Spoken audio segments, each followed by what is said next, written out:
Congratulations to all our winners. To find out more about upcoming WPT events, log on to WPT.com. Okay, now back to the action here at the Commerce Casino in Los Angeles. Well, it's just amazing how the WPT has gone global as the poker world has gone global. We started out in season 1 with 13 events. We've now got 55 events this season in national and regional events and televised events around the world. Yep. And right now the blinds are going up here at the Commerce, 40 to 80,000. And these are 10,000. Danny Fuhs, everything going his way right now is first to act. He's got King Jack. And yes, he will raise. Makes it 160 to go. Paul Volpe going out. Clan also not going to play. Yeah, the amateur from Canada out as well. But David Fong has got a hand in the small blind here. He's got 2 9s. He knows Danny Fuhs, the chip leader, an aggressive player. What do you do with 2 9s? Well, he's going to look at a flop with him. Just going to call it. Jesse going away. So two-way action. We got 9s up against King Jack, and here is the flop. Ace 4-3. No help for Danny Fuhs. Well, David Fong is going to check. And ace is the one card you didn't want to see when a guy raised before the flop that you're up against. And there you see the continuation bet by Danny Fuhs. Yep, he's going to stick in 175 with nothing. Well, David making the call with the 2 9s here, so showing a little heart here by not giving up. Certainly is. Here comes the turn card. 6 of diamonds. No help to either player. Well, David's going to check again. And look at this, Vince. Even though Danny Fuhs got called on the flop, he is going to fire a second bullet here with no hand, no draw. 325,000. What a bet by Danny Fuhs. Yeah, just applying the pressure. David Fong in a quandary now. He knows not only does he have to call a bet here, but what's going to happen on the river if his opponent bets yet again. He knows all he can beat is a bluff, but that's what Danny's doing, is bluffing, and it's working. So the cash game pro showing him how it's done right here. Proud of himself for making that bluff bet on the turn. Yeah, nicely done by Danny Fuhs from San Diego. Taking pots he doesn't deserve. Lots on board as our extended coverage of the WPT's LAPC continues, plus a special old school versus new school ones to watch challenge that will take your breath away, as well as Tony Dunst's analysis of tonight's play in a new edition of The Raw Deal. It's all when we return to the Commerce Casino and the WPT LAPC, so stick around. Season 11 of the World Poker Tour is brought to you by ClubWPT.com, where VIP members can win their share of $100,000 in cash and prizes every month. ClubWPT.com. Never lose a dime playing poker, guaranteed. I'm Ivy, one of the Royal Flush Girls. Welcome back to Season 11 of the World Poker Tour. All right, we are back here at the Commerce Casino. Danny Fuhs from San Diego, the chip leader, Mike, with $6.7 million. Yeah, the highly respected pro is dabbing it right now, well out in front here, looking to take down his first WPT title. Winner's going to take home over $1 million. Action on David Fong from San Jose, California. A quick fold by him. Now the local pro, Jesse Yaganuma, also going to fold. Chip leader Danny going out. So it's a battle of the blinds here. Paul Volpe, very tough young player. Ace-6 of hearts. He's certainly going to raise with that. Makes it 180,000 to go. And now the Canadian, Paul Clan. Let's take a look at Paul's cards. King, Queen. Well, pretty good hand in the big blind here. He knows this aggressive player he's up against could have any 2 cards and raise out of the small blind, so he is certainly going to play. Makes the call. He'll flop 3, 4, 5 with 2 spades. Gives Paul an open-end straight draw. He's going to check. Surprised by that check. Look at this. The amateur from Canada is taking the bait here. And he is just going to try to bet his way into victory here. You got to respect that. 225 into Volpe. Volpe, known as one of the greatest online players in the world today. He goes all in. Wow. An incredible check raised by Paul Volpe here. There's no way Paul Clan can call here with king high, obviously. So he just picked him off like a cherry on a tree, Vince. Had he let out and bet, the guy probably would have just folded. As it was, he chops out another $225,000. Yep, and it is going to work. Paul Clan has to lay that down. So a nice check raise all-in bet right there by Paul Volpe to take down that pot. And Vince, he's climbing back into this thing. He came to the final table as chip leader, went down to 6th place, and now he's battling his way back up where he's got a few chips to fight with here. We started this tournament with 517 entrants, including 2 guys that qualified on ClubWPT.com. I'm talking about Chris Taylor from Oregon and Zoltan Kovacs from Pennsylvania. Now, what a poker experience they had from Club WPT. They're out here. In fact, they're here tonight at the Royal Flush Girls Social Bar, chatting it up with the girls. They've had a great time. They had a shot at the big bucks. They played against all the greats. Who's better than them? Well, as you said, these guys won their seats by playing on ClubWPT.com. VIP members also enjoy a lot of other benefits, such as getting to watch past WPT episodes, getting copies of the WPT Poker magazine, and as we see tonight, hanging out with the Royal Flush Girls. It is a good deal. Now, by the way, you can play on your PC or Mac now, so everyone can play. Sign up today and win your share of up to $100,000 in cash and prizes every month. ClubWPT.com. Never lose a dime playing poker, guaranteed. Okay, and now the antes are going up to 15,000. Blinds are 50 and 100,000. Action goes to Danny Fuhs, the chip leader, the very bold player from San Diego. He's got ace-8 this time, but he's going to muck that. Paul Volpe out. Paul Clan going to take a breather. I'm all in. And look at this. David Fong with King Jack has gone all in. But right behind him, Jesse with an ace-8 of spades. Wow. It's right, one of those marginal hands, what to do. He's calling it. He's made the call, and what a call it is. Borderline situation. He makes the tough call with it, and he is in good shape to double up here. Jesse Yaganuma with his buddies in the stands, including Shannon Shore, WPT final tableist. Well, that's a very nice call here by Jesse. I don't know how the hand's going to come out for him, but he put his tournament life on the line, went with his gut instinct. His ace-high was the best hand. It is. Let's see if it holds up. So far, so good for Jesse as it comes 7 high. Gives Jesse a straight draw, but all he's worrying about now is dodging a king or a jack. All right, going to the turn. It is a queen. So ace-8 still out in front. Jesse in great shape to double up right here. All he's got to do is dodge a king or a jack on the river. That's right, but if a king or a jack hits, we have to say goodnight to Jesse. So that would be a disaster. Just a deuce of clubs on the river. So Jesse Yaganuma, the local here from the Commerce Casino, 27 years old, gonna win a good one. Yeah, his friends and family very happy about that result.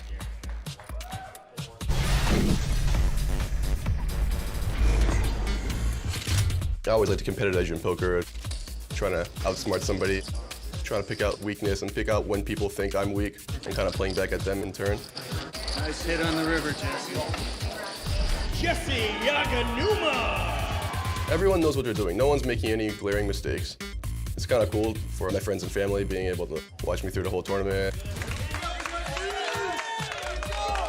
All the support and everything everyone's given me throughout this tournament has really been something that you can't put a price on. Well, we are back, and I tell you, I like Jesse Yaganuma's style. Very intelligent young player. Showing it here tonight, but right now the chip leader, Danny Fuhs from San Diego, still out in front with 6.5 million. David Fong on the short stack with under 7. Action going to Paul Volpe. Quick muck by him. Well, the amateur Paul Clan, he's got a king jack and just throws it away. Now David Fong on the short stack picks up ace-8, and he's going to push all in. Well, can't blame him for moving all in here. I'd do the same thing if I was him in this spot. And look at this, Jesse with an ace-5 behind him. Contemplated his decision. Well, he knows the guy might be a little desperate, Vince. Yep. He just picked him off with an ace-8. This time he's got an ace-5. Oh boy, yes, he is going to make this call. Danny getting out of their way. Well, there you see the wince by Jesse as his opponent turns up ace-8. Sees he's dominated here. Yep, this gives David Fong a big chance of doubling up. Everybody on their feet again. Same two contestants battling out again. David versus Jesse. And here is the flop jack 3 deuce. Jesse's got the inside straight draw. Now a 4 or a 5 would win the pot for Jesse, but actually this is a good flop for David here because it's not going to be a split pot. That's right. Chances are he's going to win it or lose it.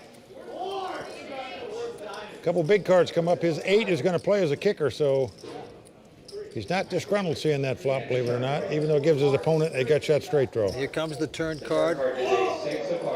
6 comes off. So Jesse must catch a 4 or 5 to win this pot.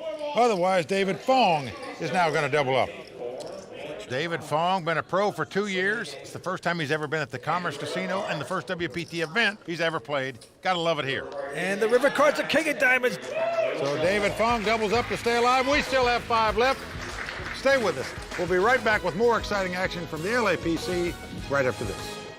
The WPT Foundation is dedicated to supporting great charities around the world. Now you can help the WPT Foundation raise money for some great global causes. Check out all the incredible prizes, trips, and VIP experiences available through our online auctions at WPTFoundation.org. Welcome back to the WPT and Season 11's coverage of the LAPC. This tournament attracted a lot of past and present WPT ones to watch. We thought it would be fun to put those players to the test off the felt, so we devised a special competition in this edition of Ones to Watch. We're the ones to watch. We're the ones to watch. Yeah, we're the ones to watch. Ones to watch. Welcome to the inaugural WPT Ones to Watch Challenge. It's going to be the old school ones to watch versus the new school ones to watch. Each team will race up the grand staircase to a table of chips. After counting all the chips accurately, the teams will then head to the Wall of Champions, where faces of former WPT champs must be matched with their LAPC season they won. The final challenge will be an interesting culinary delight. The team that finishes the entire course in the shortest time will win the Ones to Watch Challenge Cup. Good luck to everyone. They got a lot of slouches on that team. Look at us. Jason oiled up before the event to show us the muscles and everything. Maria's drinking, which I don't like because I want to win. I will have you know I was a cheerleader. That's athletic, right? Ready. We can pull it together. Yeah. Ready. You mark. Go! How do we look?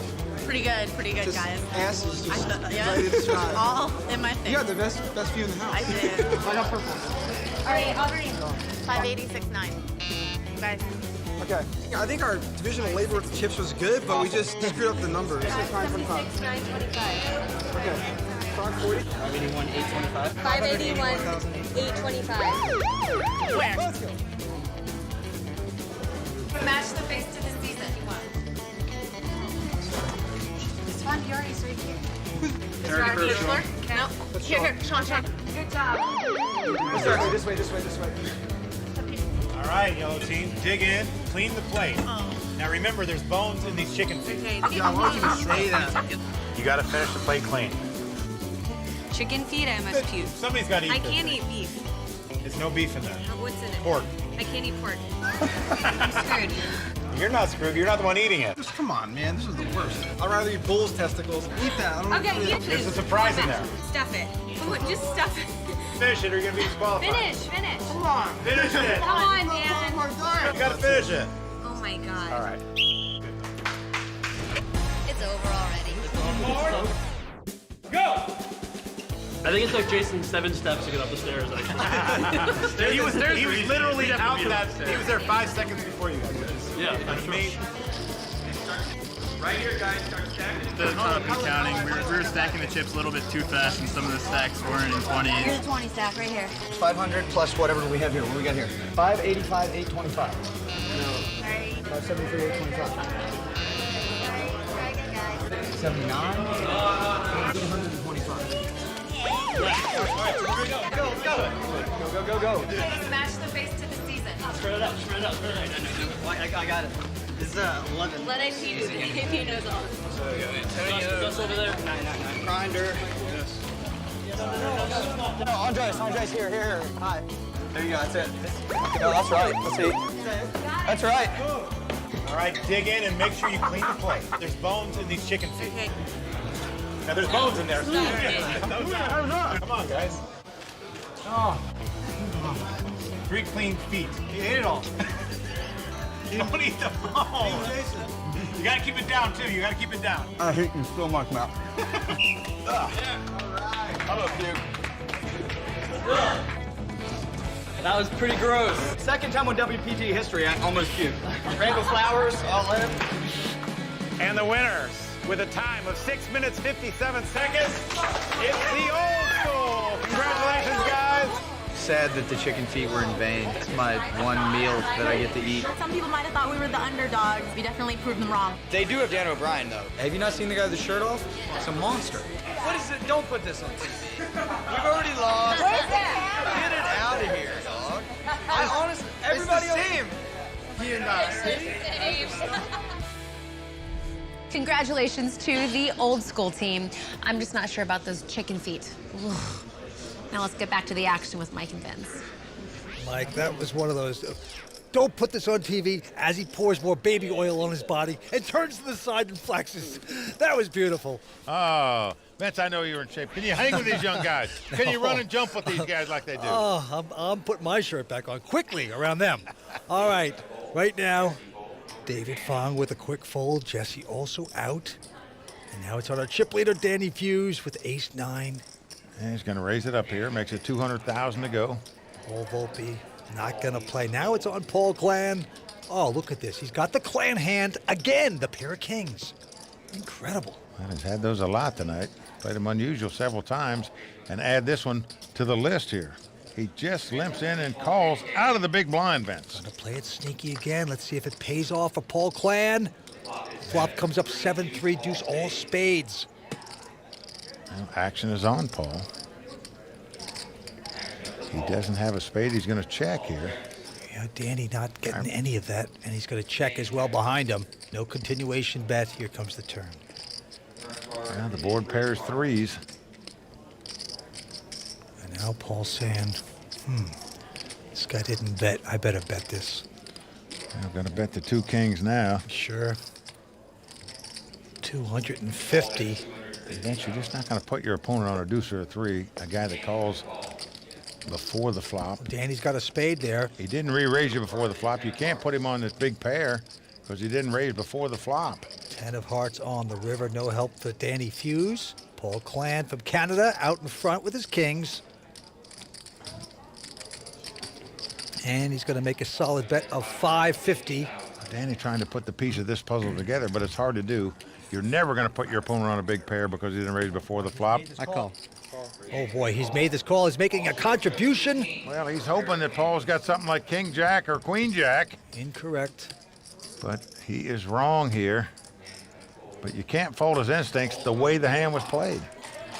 And there is Paul Clan's very pretty wife. Loving this moment here tonight. Got to be good.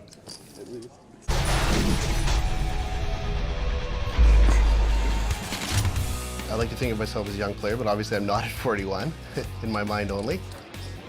I've played about 5 or 6 WPTs. I didn't cash, but I was able to eliminate Mike Sexton and take his bounty at my table, so that was fun. Why didn't we get it in on a flop? I'd have felt better. He certainly wasn't happy, and I don't blame him, no one is, but Mike's always a gentleman. Now you got to take care of my chips. Thank you. Good luck to you. Thank you. To win the title and to win the money would be great. My wife would certainly be happy. She's probably spent it already. There she is. You know, I already forgot about that the guy eliminated me, and now you got to bring up a bad memory, but... Man, you had that hard luck red shirt on. What a jinx. It works for Tiger Woods. Paul Clan looking good here tonight as we continue with 5-handed poker from the Commerce Casino. I'm Danielle, one of the Royal Flush Girls. Stick around for more of the World Poker Tour. Texas Hold'em takes just a few minutes to learn and a lifetime to master.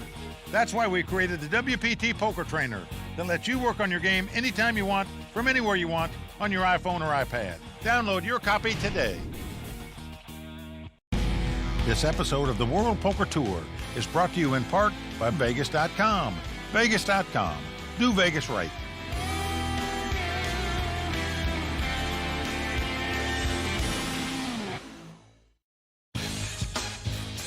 Welcome back to Los Angeles and the Commerce Casino for our extended coverage of the WPT LAPC. The prize pool for this event is over $4.9 million, which means that whoever wins this title will earn 1,400 Player of the Year points. And that will put them right behind 5-diamond champ Ravi Raghavan and our current leader, Grand Prix de Paris champion Matt Salzberg. If you want to see exactly how the player points are determined and where your favorite players rank in this year's POI race, log on to WPT.com. All season long, we'll keep you up to date on the standings, but in the meantime, let's get back to Mike and Vince and the action here at Commerce. Well, 5 players left fighting it out for that coveted WPT title. They all want to get their name on that WPT Champions Cup and join the likes of Phil Ivey, Antonio Esfandiari, Gus Hansen, Michael the Grinder Mizraki, and others, the legends of the game. If you're a player, that's where you want your name. All right, back to the felt, a couple folds, around to the chip leader. Danny Fuhs from San Diego, he's got an 8-5 of hearts. He's got the button, he's got chips, and he's got a raise. Makes it 200,000 to go. Paul Volpe going away. But Mr. Clan has a pair of 4s. Well, he's not going anywhere. Makes the call with him. So Danny versus Clan again. 8-5, pair of 4s. Here we go. Flop comes 9-5-3. Good flop for Danny. He is now out in front with the 2 5s. But Paul is going to lead out and bet here. And of course, you're sitting in Danny's seat. You're fearful your opponent made a pair of 9s on the flop. Danny going to make the call, though. 7 of hearts comes off a great card for Danny Fuhs because it gives him a straight flush draw now to go along with his 2 5s. But look at this. Paul Clan betting yet again. Now you really don't think your 2 5s are the best hand, Vince. You're pretty sure your opponent's got 2 9s when he fires a second shell. But Danny's going to call for 350 down to the river. A queen of spades. Doesn't help either player. Well, Paul Clan has bet on the flop and turn, got called twice, so do you shut it down here with 2 4s? Yes, he does. Danny's going to check right behind him and he's going to love it when his opponent turns up 2 4s because he's going to win the pot with 2 5s. You talk about playing slop and making it work for you. That's exactly what Danny Fuhs made happen there. Our chip leader extends the chip leader, and there's Sean Buchanan. Yeah, WPT champion in the house, rooting for Danny. A lot of guys would like to see Danny Fuhs win this, especially all the high-stakes players, because they know if Danny wins, the money will be in action. All right, back to this hand. Jesse folding in a big hand here for Danny Fuhs. Again, ace-king. He makes it 200,000 to go. Volpe out. Paul Clan has a nothing hand. He goes away, and the only one to beat is David Fong, who picks up the queens. What a time to get him. Well, Vince, he's on the short stack here. Just can't imagine you're not going to just shove with this hand. You're not going to find a better one, probably. David Fong in his first ever WPT event. He goes all in like he should, and a quick call by Danny Fuhs. Well, the classic race, the ace-king versus 2 queens, comes up quite a bit if you play tournament poker. You got to win races to win tournaments. Let's see who's going to win this one. David Fong with the queens. Got in this tournament by winning a $1,000 satellite. He could parlay that in to over $1 million if he wins this tournament. But he's got to win this hand to do it. He's a slight favorite to do it with the 2 queens. But the way Danny Fuhs is running right now, I would like to be racing against him. The flop is at 8-4 deuce. Very good for David Fong. Please, just a queen. End it there. David says, put up a queen. Let's end it. Ace or king of spades for a sweat. Danny says, how about the ace or king of spade for a sweat? We will see. Here is 4th Street. There it is, the king of spade. Just what he asked for. So here we go. Danny Fuhs out in front right now with the kings, but his opponent has a flush draw. A queen would win it for him as well. So still a lot of outs for David Fong. Can he catch a spade or a queen? David 1 card away from elimination here at the Commerce. River card coming up. Poker Destiny on the line here for Mr. Fong. It's a 5 of hearts. So Danny Fuhs getting lucky on the turn to catch the king. And Vince, Danny Fuhs has eliminated both players from this table so far. Wow, David Fong out in fifth place, 236,000 richer. He's over to talk to Matt Savage. David, a final table in your first ever WPT event. Tell us about your week. It's, I mean, it was fun. I got lucky, and now I got unlucky, so. Well, you got in for a satellite, 236,000, not too bad for a week. And the next stop is in your hometown, and mine too. Yep. San Jose, the Bay 1-1 Shooting Star. You gonna be there? Yep. All right, we'll see you there. All right. Back to you. An unfortunate king on the turn has knocked David Fong out of this tournament in 5th place. Better luck at Bay 101, right? Looks like action is starting back up, so I'll send it down to Mike and Vince. Well, what an opportunity for Danny Fuhs from San Diego. Big-time cash player. He's out in front with $7.2 million in chips, and look at this. I can't believe it. Danny Fuhs picks up another gigantic hand. Pair of kings. Makes it 225 to go. Well, Vince, he's going to be saying, call me butter, I'm on a roll right now. Danny Fuhs is dabbing it here. Volpe out. Now Paul Clan, though, with an ace-3 of hearts. Looks stubborn. He's got to re-raise. Makes it 450 to go. Wow. And back on our chip leader, Danny Fuhs. 2, 3. Got kings in a four-handed poker game. You got a guy raising you. Oh, sip that coffee. Enjoy the moment. And he just calls. He is slow playing the 2 kings here. Going to try to trap the amateur, but could be a daring play. Let's see if it works out. Well, it's come Jack 4-3. Well, so far so good there for Danny Fuhs. He's going to check the kings here. Paul's got bottom pair, but look at this, Vince. He checks it. Wow. It's like he knows Danny doing something sneaky, and the ace comes off now. And again, Danny checks, and the slow play pre-flop. Vince may have cost Danny Fuhs this pot. Let's see how much money it's going to cost him now. Just a great slowdown for Paul Clan. Now Paul's going to bet the aces, of course, like he should. 550. Oh, man. And this is a frustrating moment there for Fuhs. Well, if you're Danny Fuhs right now, you're a sick puppy. You tried to get cute with this hand. Yeah. His opponent checked on the flop. Had he bet on the flop, Danny would have raised him big. And he's going to fold it. Well, he's going to make the call with 2 kings. Oh, boy. Well, a bit on the stubborn side here. Now a 6 comes off. Clan with aces and 3s. Well, check again, he says. Comes the value bet. Yeah. Wow. Well, sometimes you can be guilty of the fancy play syndrome. This guy's not human. Can't beat him. Danny Fuhs mumbling to himself. Well, he's really going to mumble the way he played this pot when he sees it. Well, it was good until the turn. Well, the question is, can he save the 850 here on the river? He paid him off on the turn. He does give it up on the river, gives him credit for having him beat. Just a machine. Well, Danny says he's a machine, but Danny got a little cute with that hand. You're a tough cookie, Paul. Tough cookie. Wow. What a turn of events right there for Danny Fuhs. We have reached the point in our competition where Tony Dunst is feeling the need to chime in. And of course, that means the latest installment of the Raw Deal is up next. You don't want to miss it, so stick around.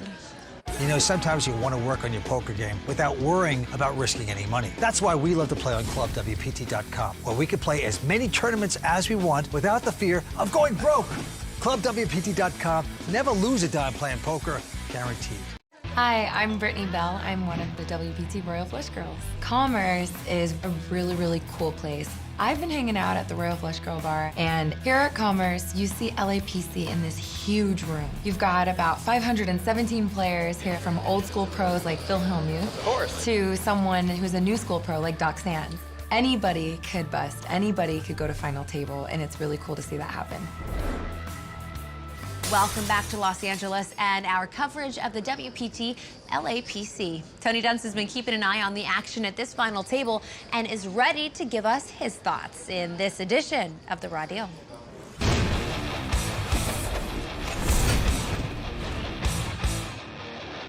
Going into this final table, longtime professional Danny Fuhs had to think businessman Paul Clan was one of the soft spots on the table. Fuhs has been a low-key grinder for years. Meanwhile, Paul Clan only has 3 cashes before this final table. So what's the difference between the way an amateur and a pro play the same hand? Let's break it down. To start the hand, amateur Paul Clan wakes up with cowboys in the big blind. Chip leader Danny Fuhs raises from the button, and Paul makes the deceptive play of just calling pre-flop. I like Paul's play here. Since it's button versus big blind, Paul could be calling with a wide range of hands, making it much harder for Danny to determine his strength. The flop is 7-3 deuce all spades, and both players check. I like Danny's check. His hand has both showdown and draw equity, yet it's not quite strong enough to handle a check raise. The turn is the harmless 3 of hearts, and now Paul fires with his kings for 250,000. Danny believes he's successfully induced a bluff, knowing there's very few strong hands Paul can be holding on a board of this texture. I like Danny's call here, and while it's not always the case, all 12 outs are live for him. The river is the 10 of hearts, and after thinking a moment, Paul bets small, just 1/3 pot for 550,000. I like his sizing here. He knows Danny probably doesn't have anything strong, and he sizes it in a way that makes it tempting for hands with weak showdown value to call. I call. There's not that many hands Paul can be value betting, and 4-1 is always hard to turn down. Still, round 1 to Paul. Then it's the professional's turn with kings. Danny's first to act and raises to 225,000, and Paul on the button makes a small 3-bet to 450,000 with ace-3. The flop is 3 of spades, 4 of spades, jack of hearts, and I'm a little surprised to see Paul check when Danny checks. I don't think Danny folds any better hands to a bet at this point, but he will fold hands that have equity to suck out if he sees a free turn. The turn ace of diamonds gives Paul the lead in the hand, and he bets 550,000. Danny is sick, of course, but considering how often people bluff on an ace, I think it would be a little bit of a mistake to fold. So does Danny, who makes the call. The river is the 6 of diamonds. Check again. Then when Danny checks, Paul bets 850,000 for a little under half pot. I think his sizing is reasonable.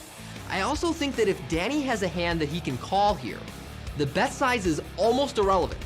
That is, he either has a pair under an ace that's folding to a bet, or he has an ace that's not folding to a bet.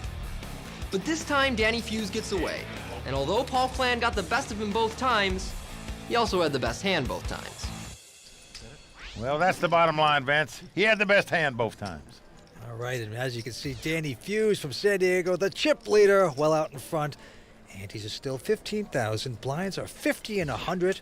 Winner's going to take home over $1 million here tonight at the Commerce. Action on Jesse, and guess who gets the queens this time? Jesse Yaganuma. Well, he's on the short stack here with 4 left. Well, he has made it 200,000 to go. Danny, though, with ace-king this time. 1 point. Or let's see. Pretty incredible. 1.8. Chip leader Danny. Wow.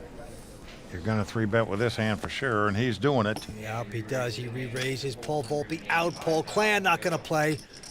Back on Jesse. Well, Vince, you just can't expect to get a better hand than 2 queens, so when you're on the short stack here, I think you just got to ship it. Oh. Well, that's exactly what the local's going to do. He puts it all in, and a quick call by Danny Fuhs, of course. Wow, incredible. Again, it's 2 queens versus ace-king.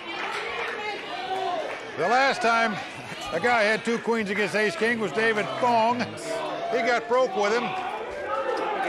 Jesse looking to double up with him. Wow. Everybody on their feet again. The classic race situation. Vince's hands are coming up now that nobody can get away from. It's just a matter who gets lucky to win the races. Both of them look excited. Big moment here at the Commerce Casino. Well, it's certainly big for Jesse because his tournament life is on the line. All right, here come the first 3. 8 of Jack, 6, 3. Nice for the queens. Last time Danny Fuhs begged that a king come up on the turn, and he got it. Knocked out David Fong from San Jose. Could possibly do it again. Here's the turn. 7 on the turn. We are down to the river. Danny Fuhs must catch an ace or a king to eliminate Jesse Yaganuma from this tournament.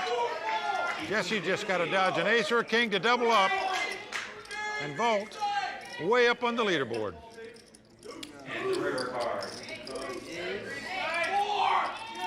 Well, that's a 4. So the queens stand up here.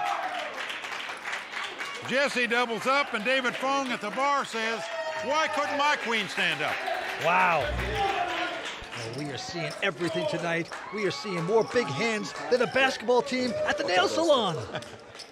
Danny Fuhs unable to win a second race with Ace-King, and Jesse Yaganuma is still in action as we end this hour's coverage of the LA Poker Classic. So, Mike, are you surprised to see so many big hands clashing? Well, Kimberly, I'm not surprised they're clashing. I'm surprised we're seeing so many big hands. Back-to-back hands, 2 queens versus ace-king, 2 queens versus ace-king. This is a short-handed poker game. Those kind of hands just don't come up that often. That's what's wowing me, but certainly you can't blame anybody, whichever of those hands they have, for getting their money in pre-flop like these guys have done. Once again, in tournaments, you got to win races. This is true, and Vince, it's been a roller coaster ride for these players. How do they keep their emotions together? Well, you know, Kimberly, it's very tough as a poker player. You take one of those bad hits, you just want to be crying. But as we know, there is no crying in poker, unless, of course, you're Dwight Pilgrim or Chainsaw, Alan Kessler. He does a little bit of that. But these guys are tough. They want the title. They're keeping it all contained. It's interesting. That's right. No tears on the felt. Thanks, guys. Please join us next time for the conclusion of this high-stakes event at Commerce Casino. Until then, for Mike Sexton, Vince Van Patten, Tony Dunst, the Royal Flush Girls, Matt Savage, and the whole WPT team, I'm Kimberly Lansing saying thanks for watching. Good night. I don't understand what this is for. The World Poker Tour is brought to you by ClubWPT.com. Never lose a dime playing poker. Guaranteed. Tonight in Los Angeles, one poker player will win over $1 million and have their name added to the WPT Champions Cup. The conclusion of the LA Poker Classic starts now, and it's only on the WPT.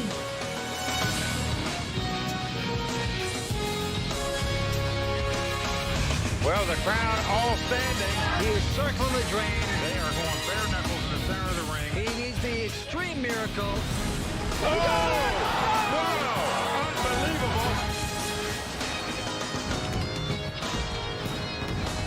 Welcome back to Los Angeles and season 11 of the WPT. I'm Kimberly Lansing.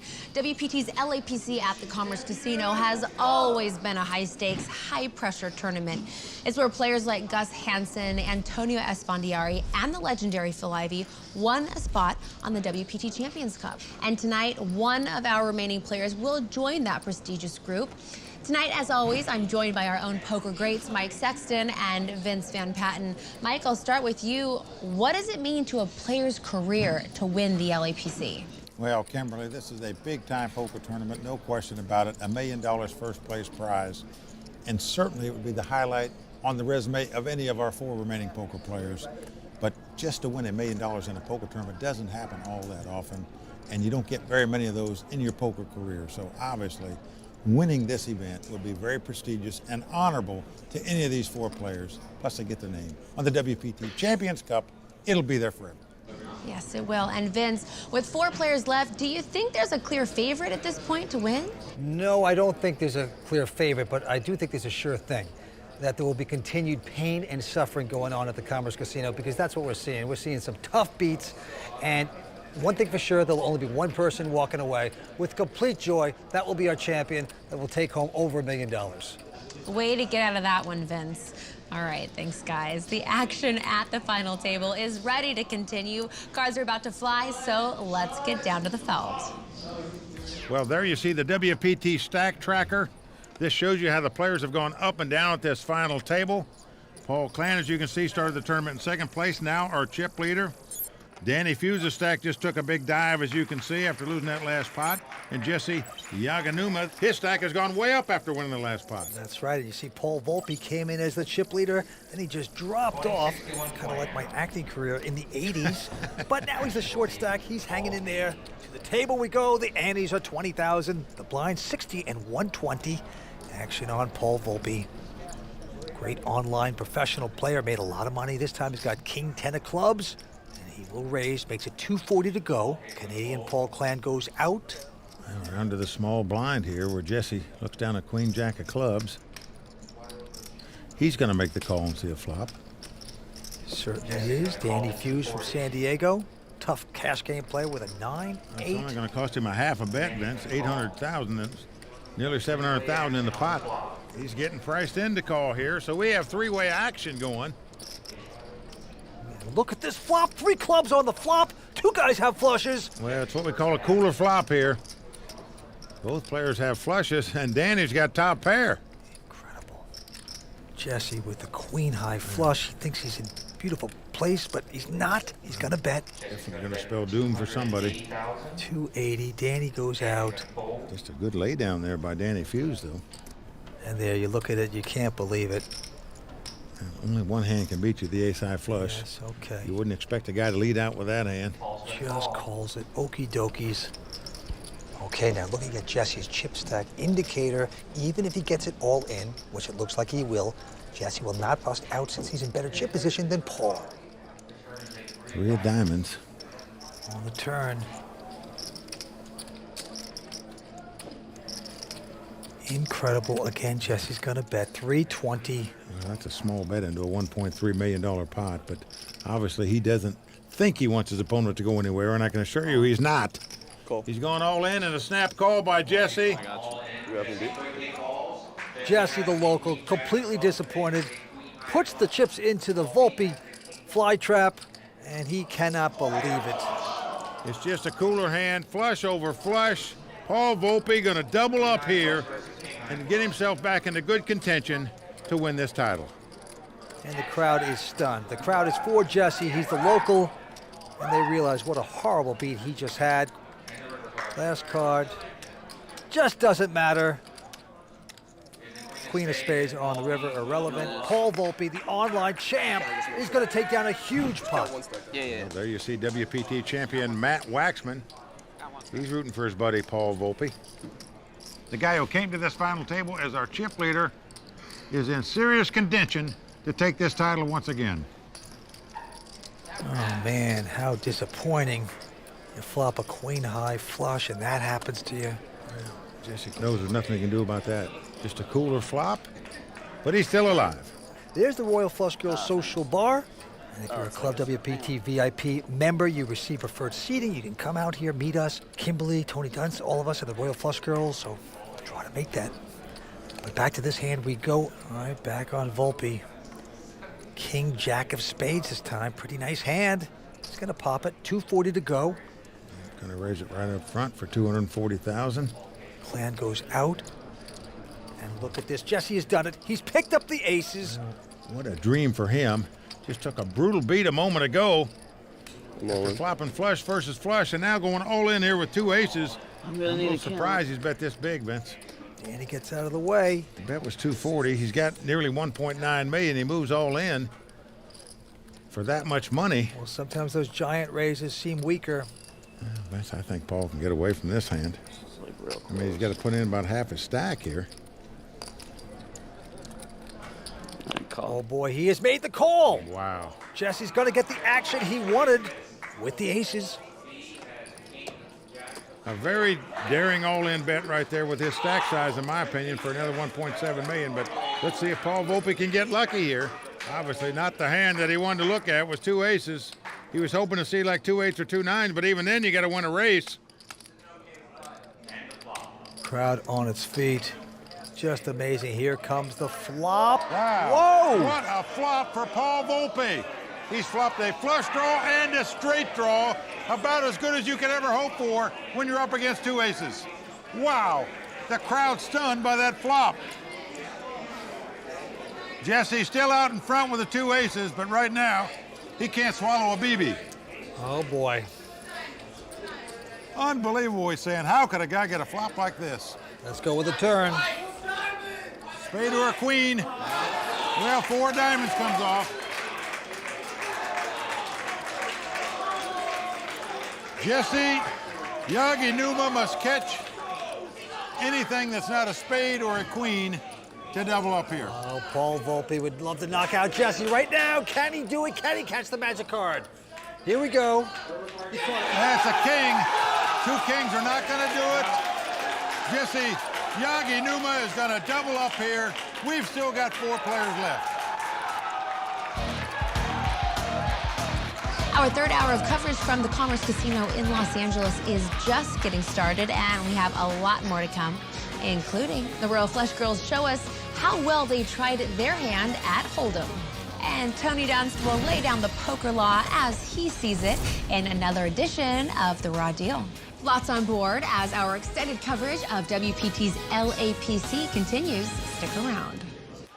Season 11 of the World Poker Tour is brought to you by ClubWPT.com, where VIP members can win their share of $100,000 in cash and prizes every month. ClubWPT.com. Never lose a dime playing poker, guaranteed. Commerce Casino is the world's largest poker casino, and when you come to the Commerce, it really is all about playing poker.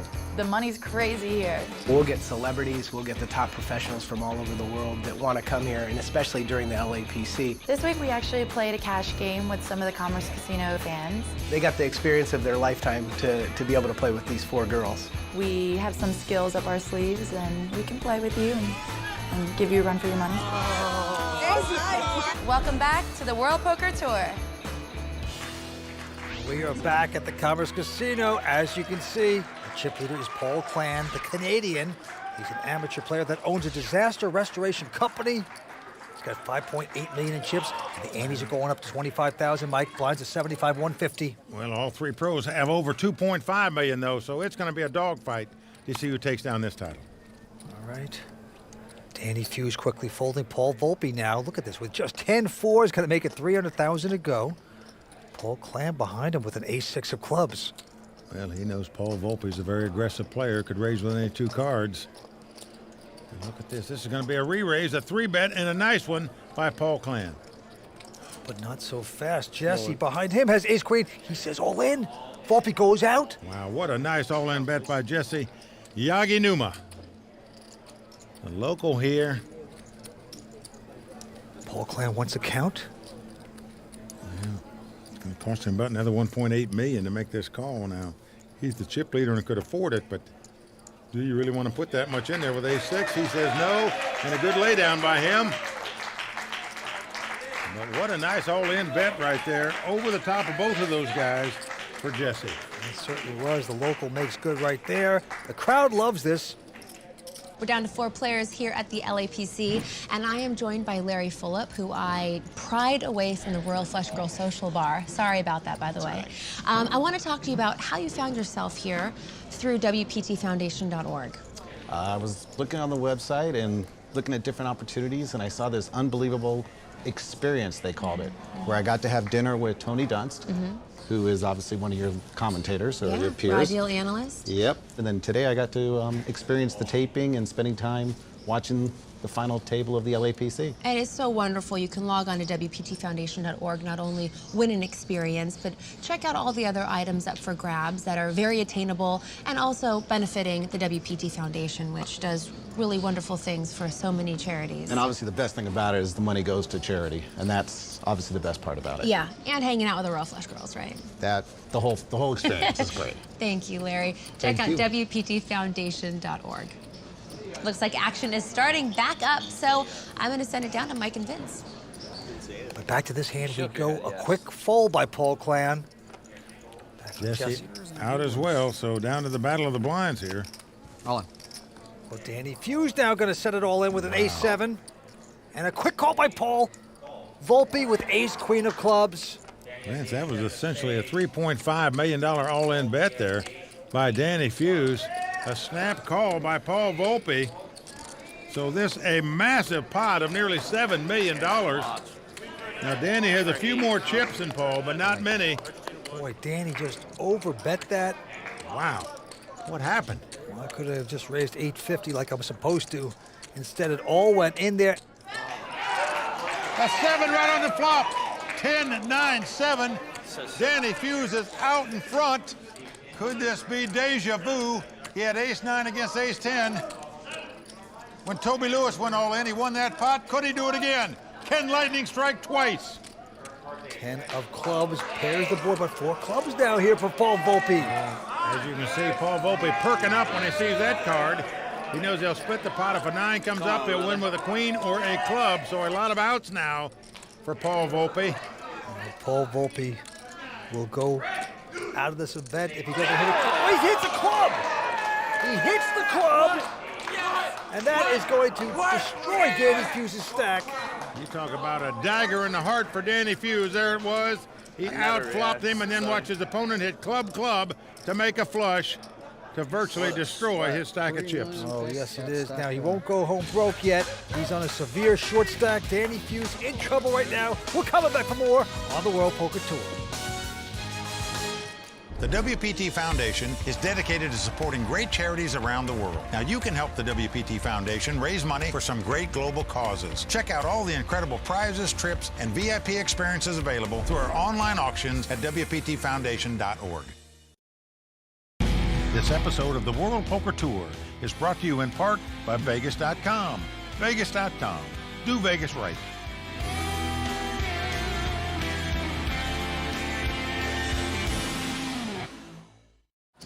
Welcome back to Los Angeles and the Commerce Casino for our extended coverage of the WPT LAPC. There's a lot on the line for tonight's winner, a first place prize worth over $1 million, which includes a seat to the season-ending WPT World Championship.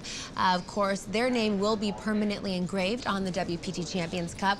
Plus, they will earn 1,400 WPT Player of the Year points, which will put them in the running for the season-long Player of the Year race. We're about halfway through the season, and currently, Grand Prix de Paris champ Matt Salzberg is in the lead.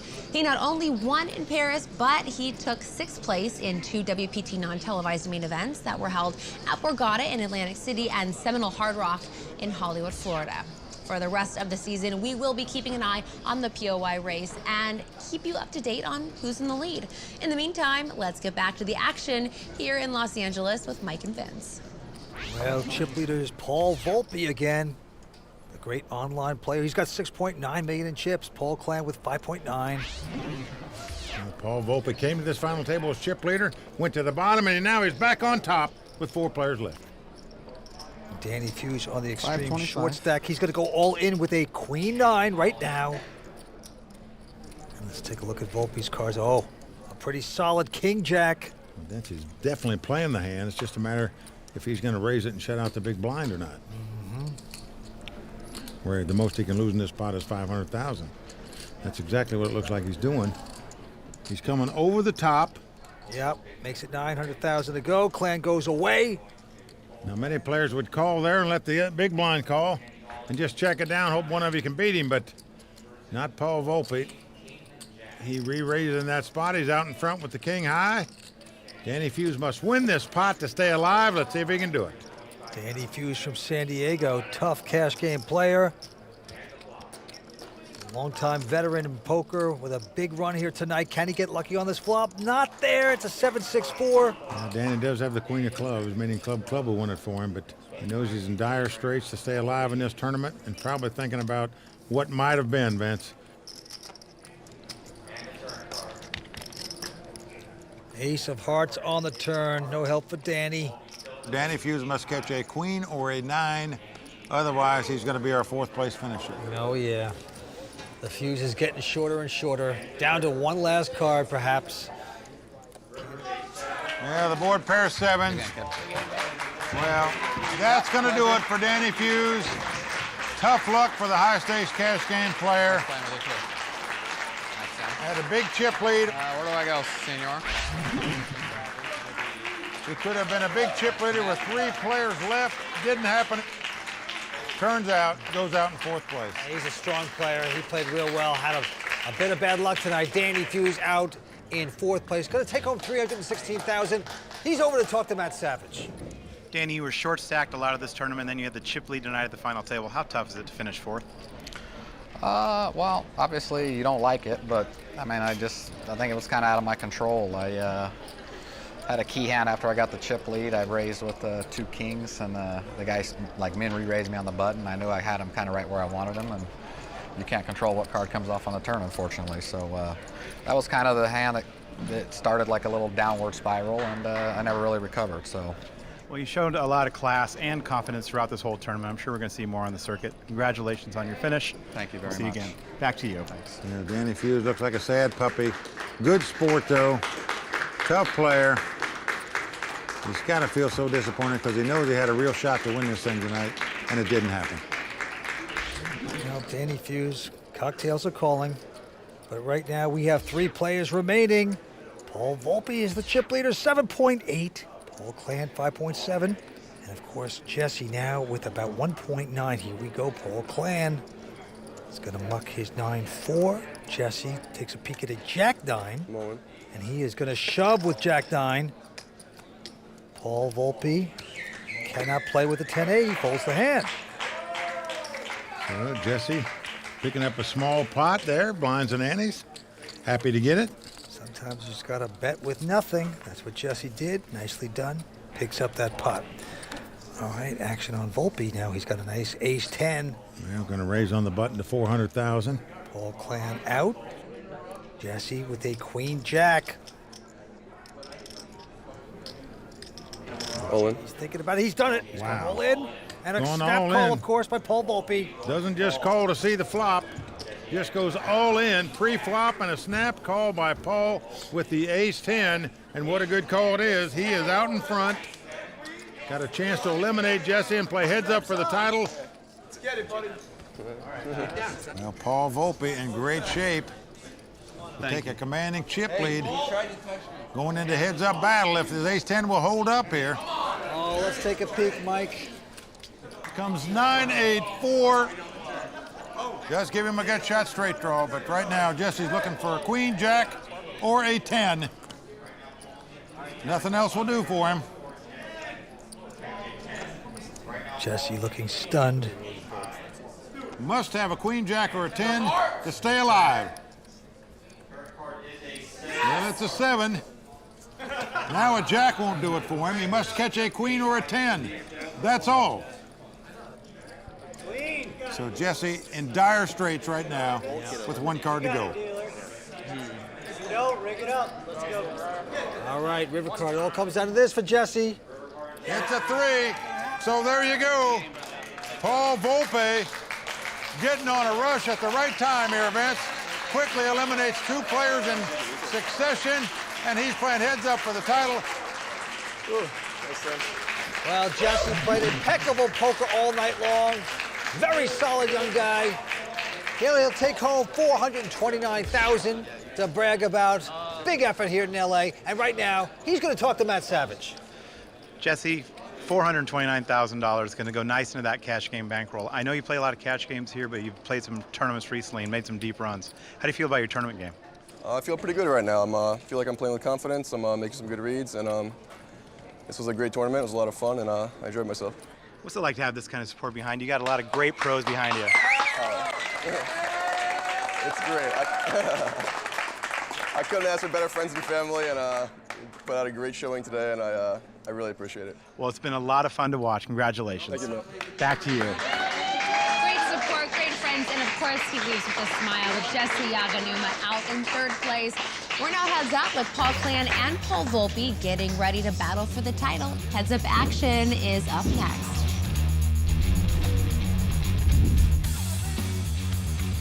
Good time, man.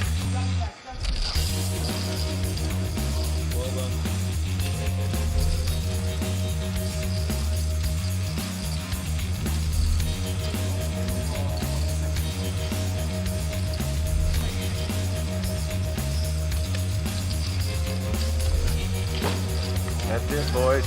We're done. As is the custom on the World Poker Tour, when we get down to heads-up play, we have our money presentation. So show us the money! Out come the Royal Flush Girls, Jeannie, Brittany, Ivy, and Danielle, slapping down the most beautiful bricks in the world. Those are the bricks of cash. Well, that's nearly $1.7 million they're putting on the table. That's what these 2 guys are going to divide up. The question is, who's going to take down the $1 million first place prize and get his name engraved on the WPT Champions Cup? Heads up action here at the Commerce Casino is about to get underway between Paul Volpe and Paul Clan. During the break, Matt Savage had a chance to speak with both players. Paul, you've been pretty quiet all night. Now your head's up for $1 million. How does it feel? It's amazing. I'm having the time of my life. It's great. Yeah, it's been an amazing run for you. Here you sit, facing Paul Volpe for heads up. How do you like your chances? Well, he's got a bigger chip stack. I'm going to have to change gears. I was pretty aggressive in the beginning. I tried to put some things through and it didn't work. I got a lot of pushback. So I backed off a little bit and they were still being aggressive. So I figured they'd eliminate themselves and here we sit. Well, good luck to you in this heads up match. We'll see what happens. Thank you. Paul, it hasn't been easy, but you're back where you started with a chip lead and now heads up playing for $1 million. How do you feel? Super excited. I got worried when I was low on chips earlier, and I'm excited to be heads up. Hopefully I could win, finish it. What would it mean to have your first live win be a World Poker Tour title, especially here at the LA Poker Classic? Everything. I don't know how to answer. It would mean everything. So. Well, you've got great champions that have already won this event, Ivey and Mizrachi and Esfandiari. I think your name would fit really good with that list. I hope so. All right, back to you. Well, Vince, it seems pretty incredible that as much ebb and flow as we had in terms of chip leads at this final table, when the smoke is all cleared, the heads-up battle has come down to the two guys that came to this final table in first and second chip position. They're the ones playing for the title. It's pretty amazing. But let's take a look at the chip count. 9.1 for Volpe, 6.3 for Clan. Here we go. Vince is the World Poker Tour first. We've never had two Pauls fighting it out for a title. One thing's for sure, Paul will be the champion tonight. Great observation there, Mike. And Paul Volpe now, he's down a Jack-6. Is going to raise to 400,000. And Paul Clan with a Jack-4. We'll call it. Just saying, you're not going to push me around just by raising every time. Well, both players have flopped a pair of jacks, the top pair. Wow. Paul Clan has checked, and Volpe going to make the continuation bet with the jacks, 450,000. He certainly is. Now Clan with top pair. The worst kicker, though. I'm all in. Wow, he's going to push all in. Wow. What a play here by Paul Clan, and I'll tell you. How much? This makes it a big decision for Paul Volpe here. It's a $5.5 million raise. Now you're sitting in Volpe's seat. You've got the chip lead. You feel like you're the better player. Do you really want to gamble nearly $5.5 million on this call? It is tough, folks. We know he's got top pair. Got him out-kicked an ounce. Figures to be a split pot if he does call, but I'm telling you, it's tough to make in this spot. But Volpe knows the guy would easily make this play with maybe a 10-9 in his hand. Maybe a king-9 even. Tough decision for Volpe here as to what to do. Well, if he had a king-9 or something like that, he most likely would have raised, though. So you just don't know. Look at this. Volpe is going to lay it down. I got to take a look at a Wonder Cam and see if something crazy would have happened. Would this tournament have been over? Well, it's a Queen of Hearts and a Deuce of Diamonds, so they would have split the pot. Well, that would give Volpe his 900,000 back, but as it is, credit Clan to making a good all-in bet right there to win that pot. That is a strong move. Well done by Paul Clan. Now this time he's got a 9-4 of hearts. Well, the Jack-4 worked out for him last time. Why not the 9-4? He is going to raise it. 400,000 to go. Doesn't play like an amateur. He plays real solid, strong. Paul Volpe with the Queen set of hearts is going to call it. And we are flopping. Now flop comes King 5-3, 2 spades. Volpe's going to check. Now Clan going to make the continuation bet here with just the junk. 400,000, but look at this. This is what we call the flute call. Got no hand and no draw, but just calling to try to take the pot away from the guy later. Now a 10 of hearts comes up, so now he's made a flush draw on the turn, as have both players. Volpe out in front with the queen high. Yeah, Volpe checks. Paul Clan also going to check. Let's see if Volpe hits the flush. No, a 9. And that's going to hit Paul Clan for a pair of 9s. Now Volpe hoping his opponent's got a pair of 3 or 5s and might throw the hand away if he bets. So he's firing out 850,000 here. Certainly is. Paul Clan now considering this. He makes a solid call with the 9s. Well, what a call by Clan. He's going to win Queen this high. pot. Queen high. He turns up the pair of nines, and Volpe's just taking a big gulp right there. Look at this. Why do I have to even know that word float? You got to say queen high. You don't want to show the hand. It's embarrassing. It's awful. That's the three words you're thinking about right now is river suck out, because that's what his opponent did to him there. That's a beautiful thing. Well, Vince, as we know, the Commerce Casino provides poker action for everyone. They've got cash games and tournaments of all sizes. They do. Everybody loves it here. They do. Now, if you can't travel to LA to the Commerce Casino, you can play on clubwpt.com and have all the poker action you want. On top of that, you can get the WPT magazine, all kinds of great information to improve your game. And you can also get videos of great shows, epic shows that you can have and you can watch and study. Yeah, Vince, and don't forget, you can win cash and prizes every month on clubwpt.com, as well as seats into WPT events by just playing on the site, just like Chris Taylor and Zoltan Kovacs did. They had a great poker experience here at the LAPC. You said it, Mike. You know, and they are living proof that you don't have to put up a lot of money to win big, to have a great poker experience. Because at clubwpt.com, all you have to do is sign up. You play all the poker you want. And what's exciting is it's available on both PC and Mac. And you know what? I personally love the great virtual items you can share with your friends while you play. I mean, it's more fun than ever before. Oh, you're right, Vince. It's a great deal, fantastic experience. Enjoy the entire site by becoming a Club WPT VIP member for one low monthly fee. Sign up today and win your share of up to $100,000 in cash and prizes every month. ClubWPT.com. Never lose a dime playing poker, guaranteed. Okay, Mike, the blinds are going up to 125, 250. We got a $25,000 ante. We've also got a new chip leader in this heads-up battle. Paul Clan out in front. 8.5 million to Volpe's 7 million. So the tide has turned. Volpe with an ace-deuce has raised it to 500,000. But look at this, Paul Clan with ace-6 of clubs. I'm all in. Wow. Nothing but big bet poker for this guy now. Vince, give Clan credit. He understands this guy might outplay him if he keeps the pot small. He's trying to make him big and end this thing right here, right now. And right now, Paul Volpe is doing somersaults as this guy continues to move in on him and take pots away from him. Pretty impressive by the Canadian, who's an owner of a disaster restoration company in Canada. He can play with the big boys. He's showing that here tonight, Paul Clan, this time with ace-queen. He's limping in on the button here. Doesn't raise with the ace-queen here. He's going to disguise a strong hand by just Volpe happy to see a free flop with the 3-deuce. Yeah. And here comes the flop. Now flop comes ace-deuce-7. So Volpe's flop bottom pair. Clan is flop top pair, as you can see, but you're not going to put the guy on an ace because he didn't raise before the flop, playing heads-up poker. That's the beauty of the disguise of the play. And now Clan looking great. Bets the aces, 500,000. And Volpe can't put him on an ace, most likely. And he's going to donate. Well, you don't put him on a pair either because he'd raise. And now a deuce comes off. A dream card for Volpe here. Hitting 3 of a kind. Just what the doctor ordered for him. He's got a great chance to win a big pot here, Vince. Oh, he's going to check. He's going to try to trap. Dug the hole, put the branches, the twigs over it. Wait for the sucker to fall in. That's Mr. Clan.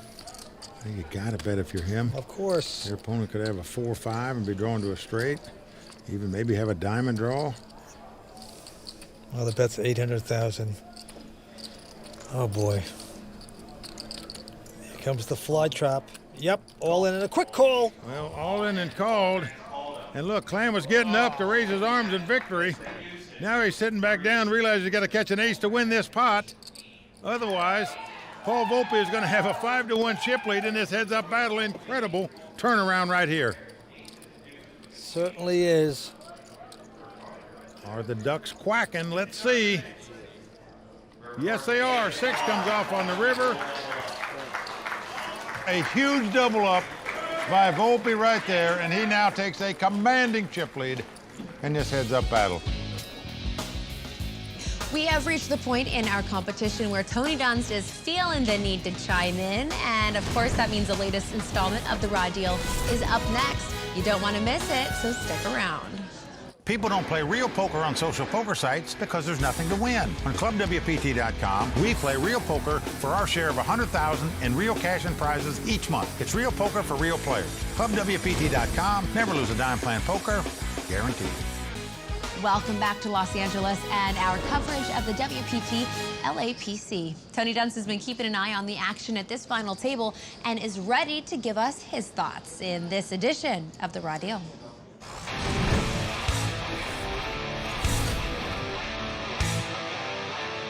Entering the final table, it seemed like there was a lack of big-name players for such a premier event.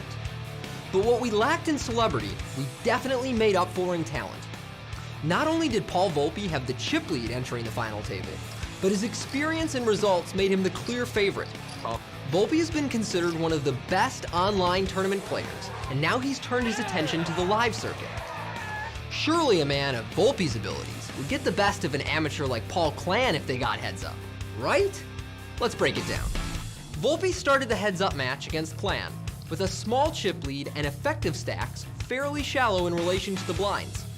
His goal was to avoid playing big pots pre-flop with Clan unless he was holding a strong hand, because he expected to have a serious edge in the decision-making game that goes on post-flop.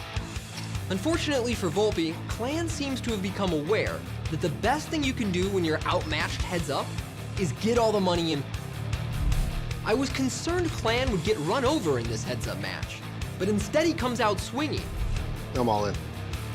He crams 30 blinds into the pot over a continuation bet with top pair on a coordinated board in the first major confrontation, leading Volpe to fold a hand that would have chopped the pot. Then Clan mixed in a limp with a strong hand and completed ace-queen on the button. Volpe checked the big blind, leading to an ace-deuce-7 flop with a flush draw. Volpe checks, Clan bets, and Volpe calls with his pair. The turn brings a harmless-looking 2 of hearts, adding a second flush draw. When Volpe checks, Clan bets $800,000, and after a moment, Volpe shoves his entire $5.7 million. I love this play because not only has Clan seemed eager to get the chips in the middle, but with the 2 flush draws out, Volpe is creating the impression that he's on a draw. Clan nearly beats him into the pot and finds himself drawing the 2 outs. Oh, nice hand. And here's where you see Volpe's talent in this match. He learns on the fly, and he continues to adjust to his opponent's style. I imagine Volpe was surprised by the degree of Clan's aggression as well, so the adjustment he made was to refrain from committing a bunch of chips until he could withstand that aggression. People often think that being the best player on the table means being the most aggressive player on the table. But sometimes a pro knows. Tight is right. There is the Champions Cup. All the great players, all the champions on the WPT have their name inscribed on that beautiful trophy. Tonight, one of these guys will also have that honor and take home over $1 million. Paul Volpe now out in front with close to $13 million. This time he's got a 9-10. He's getting raising chips. Look at this. Yeah, he's going to push all in. He's setting the man all in. I'm not crazy about this play. Well, Clan has a big hand and a quick call. I say I'm not crazy about it because had he just bet $500,000, his opponent's either going to go all in or fold the hand. So you learn the same thing by betting 20% as much as you did. Well, all Volpe has to do is hit a 9 or a 10, and he'd be very happy. He'd probably be out in front. So we will see. I still have to double up one more time. All Clan and a big chance to double up. Well, he's about a 2-to-1 favorite to do so. Clan talking to his wife on the sidelines. Volpe knows he needs to get lucky in this hand to win. Here's the flop. It's a 4-4-3, 2 hearts. That's good for Clan. Like that. Well, he's nodding his head with happiness over that flop, that's for sure. Volpe trying to hide there. Saying, I need to get lucky here. He's got to catch a 10 or a 9. It's not a heart. It's a king of clubs. Now you see a couple of real good players. Christian Harder and Aaron Elias sweating Volpe on. Volpe would love to catch a miracle and knock out Paul Clan at this moment. Yeah, there's only one. And it's a 7. Well, Vince, some people might wonder about that all-in bet with a 10 high right there by Volpe. He just took a 5-to-1 chip lead in the heads-up battle. Turns out his opponent picked up a big hand. Won it, doubled up, and they're right back where they started this heads-up battle, where Volpe's got about a 3-2 chip lead. What a battle we are seeing. The Andes are now going up to 50,000 blinds, 150-3. Paul Clan looks down at a king 10 offsuit. And he will raise, goes to 600,000. Volpe, let's take a look at his hand. It's a jack 9 of hearts. Oh, Volpe with the chip lead right now. Whoa, he says all in. All in. Incredible. Thought he was trying to play small pots. Whoa. Oh, and he's been called. What a call by Paul Clan here with just a king 10 offsuit. Oh boy, the Canadian must have had a feeling it's the best call of the night. King high. That's incredible, Vince. I mean, what am I supposed to do? That's $6 million more the guy called with a king 10 offsuit there for his tournament life. Didn't take any time doing it. He just put Volpe on not much of a hand. And right now, Clan's king 10 out in front. Here comes the flop. Deuce 3-4. So far, the king high is good. Volpe could backdoor hard flush. Otherwise, he needs to catch a jack or a 9 to win the pot. Wow, Paul Clan from Canada in great shape right now with 2 cards to come. So 3s with the 4, and the turn will be a queen of hearts. Always 4 hearts on the board now. Volpe needs a heart, a jack, or a 9 to take this title. Takes the title. It's a major one. Volpe with a big chance right here. It's all coming down to this right now. Well, he backdoored a flush to knock Danny Fuhs out of this tournament. Can he do it again to win the title? Can Volpe pop his heart? Let's take a look. Wow, 6 of diamonds. Smoke. Paul Clan, he's going to take this pot. He's absolutely crushed Volpe. Well, just incredible. There you see him over celebrating. His wife, his brother, his dad, they're all in the house, rooting Paul Clan on. And they don't have much more to root for, Vince. That guy is on the verge of taking this title. He is on the morphine drip right now. Paul Volpe, stunned. He was 1 card away from a victory, and now just a couple 100,000 away from a loss, being the runner-up here. Well, Vince, well done by Paul. That was a heck of a call he made with the king 10 offsuit there for all his dough. But he was right about it and won the pot, and here we go. Look at this. Paul Volpe on this hand has shoved it all in with a 10 high. Call. And Paul Clan is going to make the call with queen high. Paul Volpe going all in here with a 10-9 offsuit again. That was part of his downfall. When he got the big chip lead, he moved all in with a 10-9 offsuit for $2.5 million. His opponent called him when he had the ace-jack of hearts. Here he's called him with queen 5 of hearts. He's got the best hand again. Paul Clan could win this title right here, right now, if the queen high holds up. I think you're real. Here comes the flop. Queen high out in front for Clan, and the flop is a jack 8-4. It's a good sweat. Open-ended straight draw for Paul Volpe. The queen high is the best hand. But Volpe's got a lot of cards to catch to win this pot. A 7, 9, 10 or queen. Volpe has a lot of hope here. Here we go, 4th Street. Deuce of hearts. Well, that takes a lot of the outs away from Volpe here. Volpe must catch a 7, 9, 10 or a queen. That's not a heart. Mike, you think about it, all the great pros in this tournament out, and right now we have an amateur Canadian about to take the LAPC title. 1 card away. He's got a big chance right now. Let's see if he can do it. He's done it! An ace comes off on the river. And Paul Clan will take this title down. Folks, this is not as big as a miracle on ice, but I'll tell you, in the poker world, it's a pretty good win for an amateur player. Tremendous. He played great. Well, Paul Volpe is going to take home $651,000. He's the runner-up. He's disappointed, and he's talking to Max Savage. Paul, you seem to have control of the table for much of the night. What happened there at the end? He played really tough heads up, lost a couple all-ins, and couldn't finish. I had him short, just couldn't finish.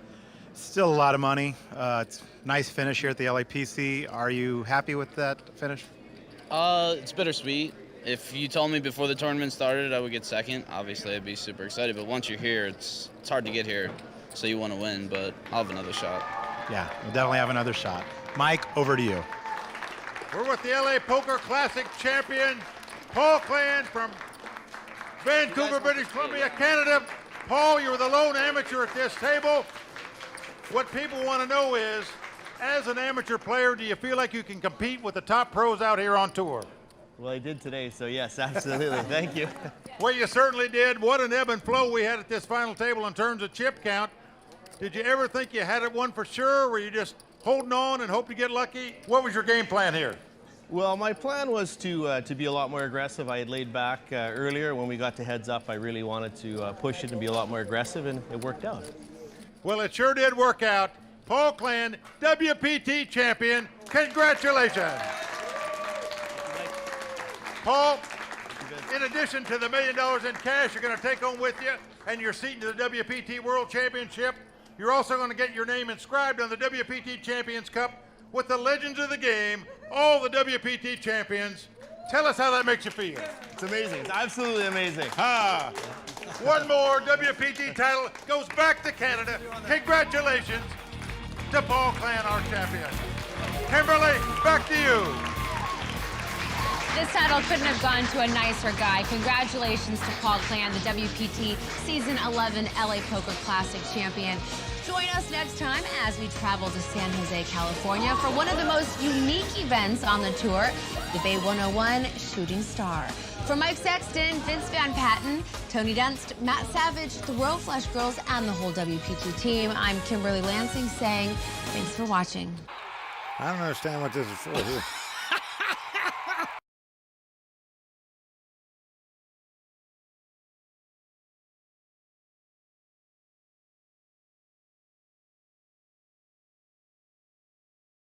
The World Poker Tour is brought to you by ClubWPT.com. Never lose a dime playing poker. Guaranteed.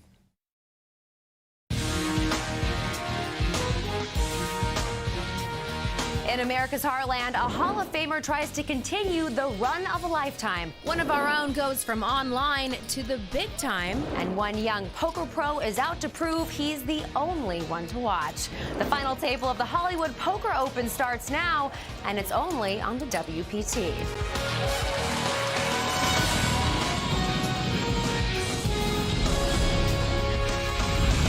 Well, the crowd all standing. He is circling the drain. They are going bare knuckles in the center of the ring. He needs the extreme miracle.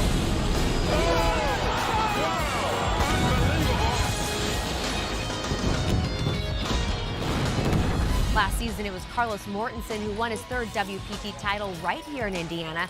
This season, it's another titan of the game, Hall of Famer Eric Seidel, who comes to the table on a historic heater, having won over $4 million and 3 separate titles in the last 4 months alone. Eric may be the biggest story, but he is by no means the only one. In fact, for all the multiple storylines in this tournament, you'd be forgiven for thinking you were in the other Hollywood. But there was no make-believe here. The battle to reach this final table was very real indeed.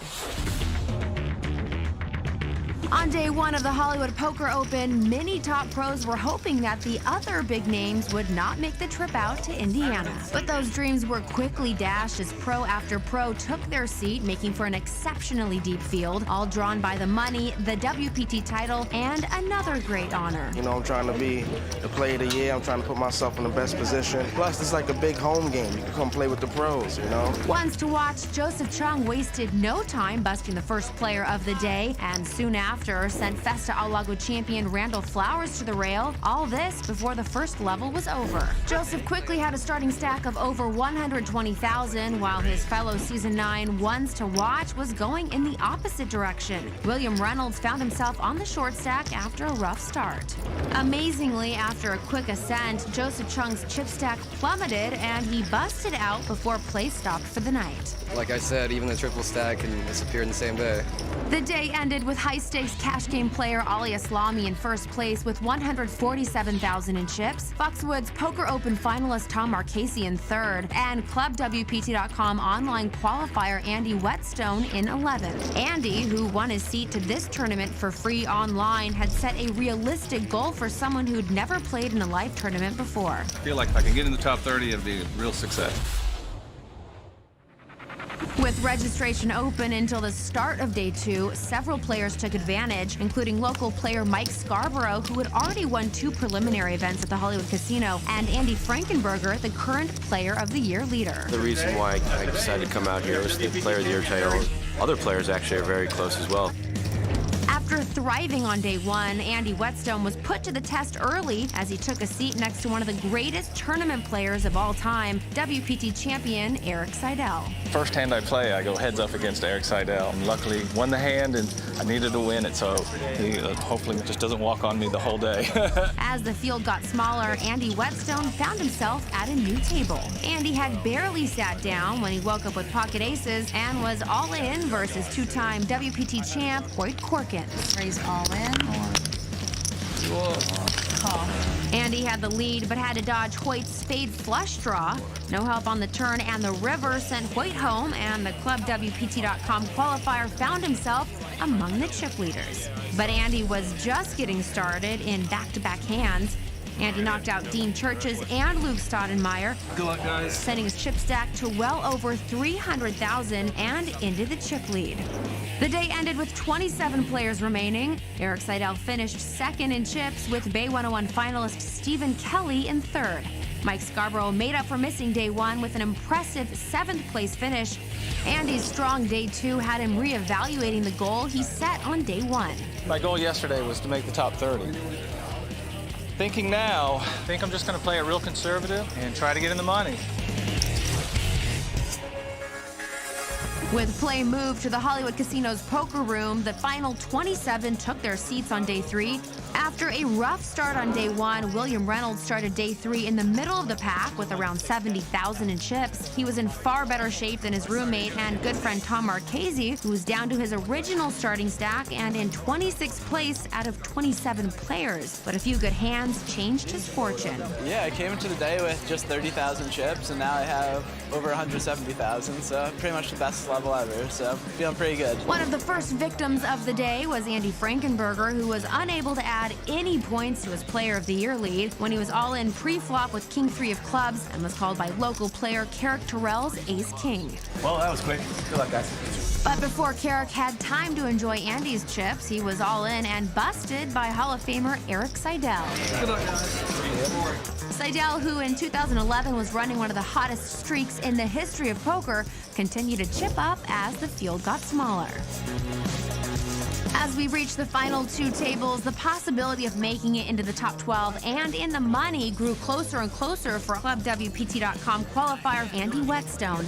Well, we're getting close. We're, I think, 17 players left and 5 more to go to get the money, and sure would love to make that final table, but this group of guys, I don't know. We'll just have to see how it goes. William Reynolds was cruising through day 3 when he was on the receiving end of one of the rarest occurrences in poker, an Alan Kessler bluff. One bluff for the whole tournament. No way.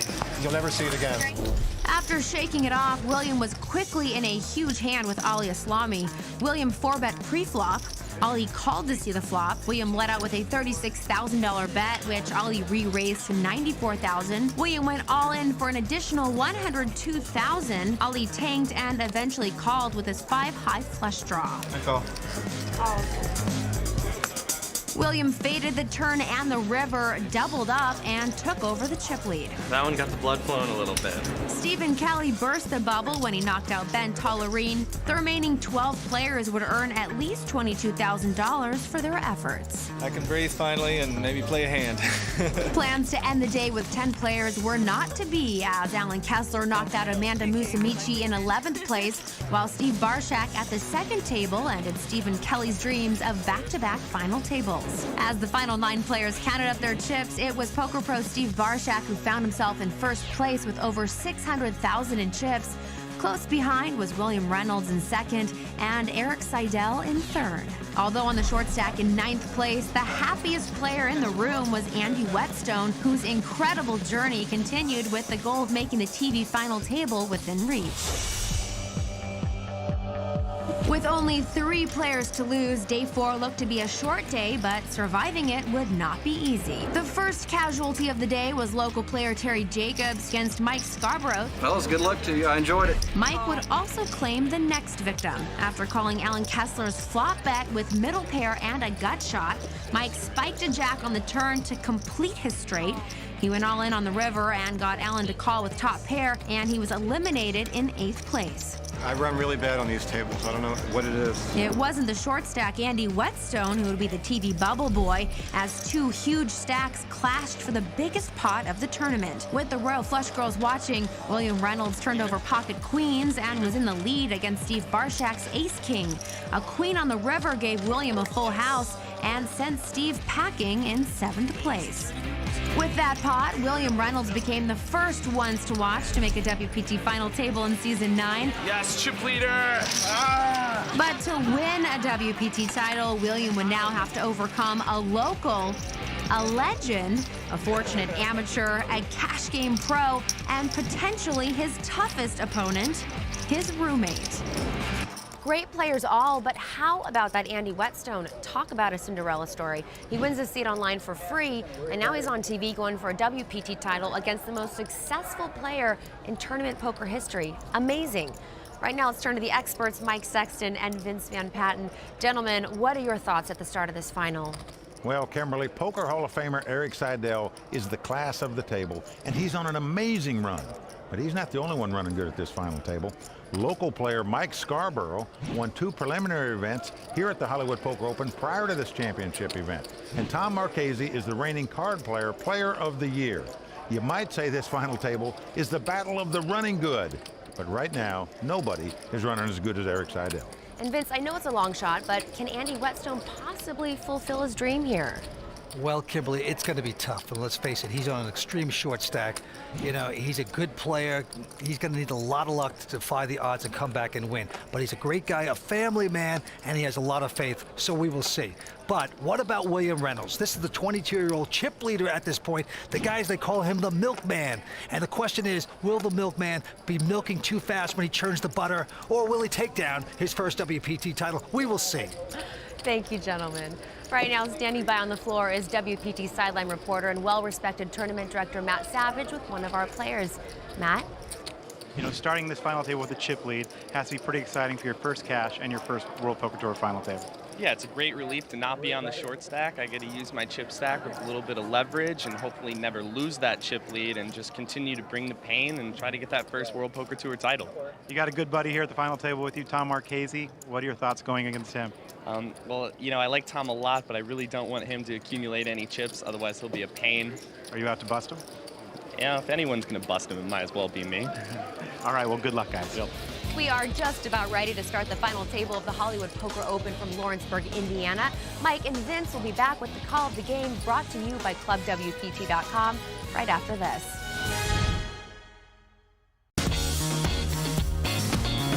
Eric Seidel gonna call here. Eric Seidel, the man, no myth, all legend. He wants to continue his year of success. Yeah, this year I've gotten on a bit of a roll. I won the 250K buy-in in Australia. I won the high roller at LAPC, and I won the NBC Heads Up. Eric Seidel is a beast. He's a legend in the poker community, and he's going to really make you work for every chip. For me, it's a matter of competing well and having the feeling that you played as well as you could. Hopefully, I don't make too many donkey plays and things go well. So there you see him, the Hall of Famer Eric Seidel, the most successful tournament player in poker history. And our chip leader right now, William Reynolds. They call him the milkman. He's got over 1.1 million in chips. And let's get started. The antes will start at $500, blinds $2,500 and $5,000. And the winner tonight's going to take home over $273,000 in cash. Action's going to be on the Hall of Famer Eric Seidel, the only player in WPT history that's cashed all 9 seasons. He's out. High-stakes player Ali Elazami out as well. Tom Marchese, this is his second appearance at a final table on the World Poker Tour. Finished 3rd at Foxwoods earlier in the season, and he's going to raise. Makes it 10,000 to go, but Mike Scarborough right behind him. Makes the call with 10-9 of diamonds. Now, William Reynolds. He's the one to watch on the WPT. He's out. Andy Whetstone, the ClubWPT.com qualifier, out as well. So, heads-up action. Here we go. Queen 10 of spade. versus 9-10 of diamonds. Flop comes ace-9-4. So Mike Scarborough has flopped the best hand. He's got 2 9s, but the continuation bet being made by Tom Marchese here. Yep, 11,500. Going to try to represent an ace, but Mike not going for it. He makes the call with 2 9s. Mike's a sales manager in Cincinnati. Jack of spade comes off. That's a nice card for Tom Marchese, and it gives him a big drawing hand. He's got an open-end straight draw and a flush draw. He's going to bet 32.5. It's going to be tough for Mike to continue after that bet. He lays it down. So Tom Marchese taking down that pot. His second WPT final table. He finished third at Foxwoods, but he's the 2010 Card Player of the Year. That is saying something. Performed better than every poker player in the world in 2010. I'll see what I can do. Action on Marchese, quickly folds this hand. The local also going out, but now William Reynolds picks up a pair of jacks. Got a nice hand here. He's going to raise it. Makes it 11,000 to go.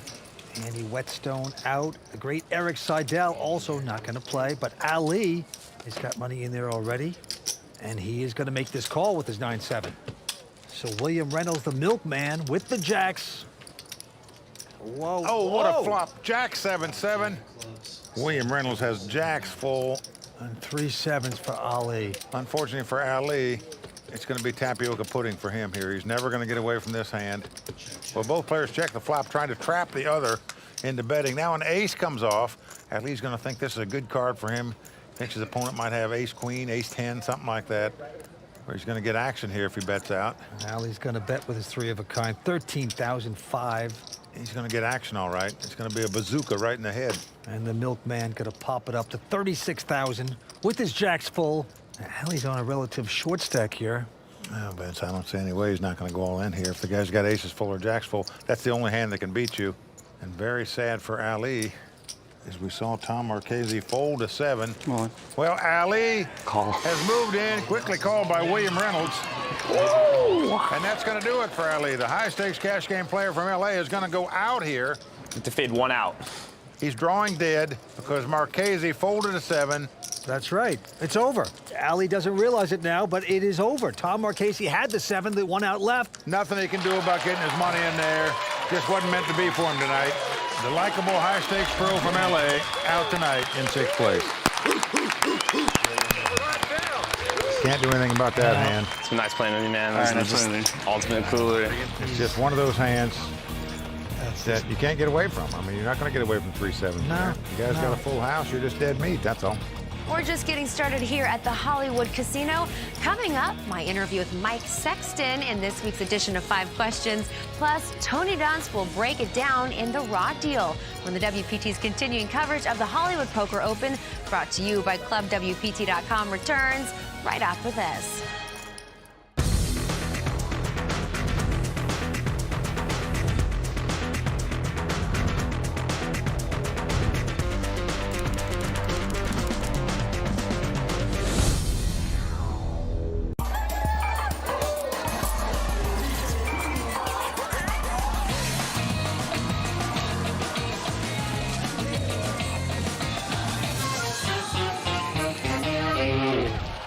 Back to the Hollywood Casino, where the Royal Flush Girls, brought to you by prestigious models, are enjoying themselves on the dance floor here in Indiana. Oh, what a life the Royal Flush Girls lead. The only ones that's got a better job than them right now are the players sitting at this final table. Well, right now you see William Reynolds. They call him the milkman. Used to work at a grocery store. He's our chip leader, and his tournament director, Kevin Dawn, did a brilliant job here this week. And now it's on the local Mike Scarborough. Call him the Cincinnati Kid around here. He's got a big hand, ace, queen of spades. He's raised to 12,500. William Reynolds out. On the ClubWPT.com qualifier, Andy Whetstone looks down at a small pair. He's got 2 3s. He's getting chips out. It's a small raise, Vince, just to 20,000. So it's back on Scarborough. Big hand, ace, queen of spades.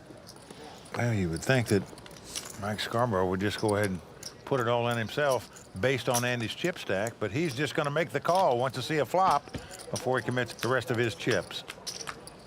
Right now, Andy out in front with the 2 3s, but no longer as it comes king, queen, 9. Action is going to be on Andy. That's not a good flop for him. All in. He's moved all in. Scarborough thinks he's been out flop. I call. But a good call by the local Mike Scarborough with the queens. Well, he does like it because his opponent's got 2 outs, must catch a 3 on the turn of the river. Come on, 3. Come on, lucky 3.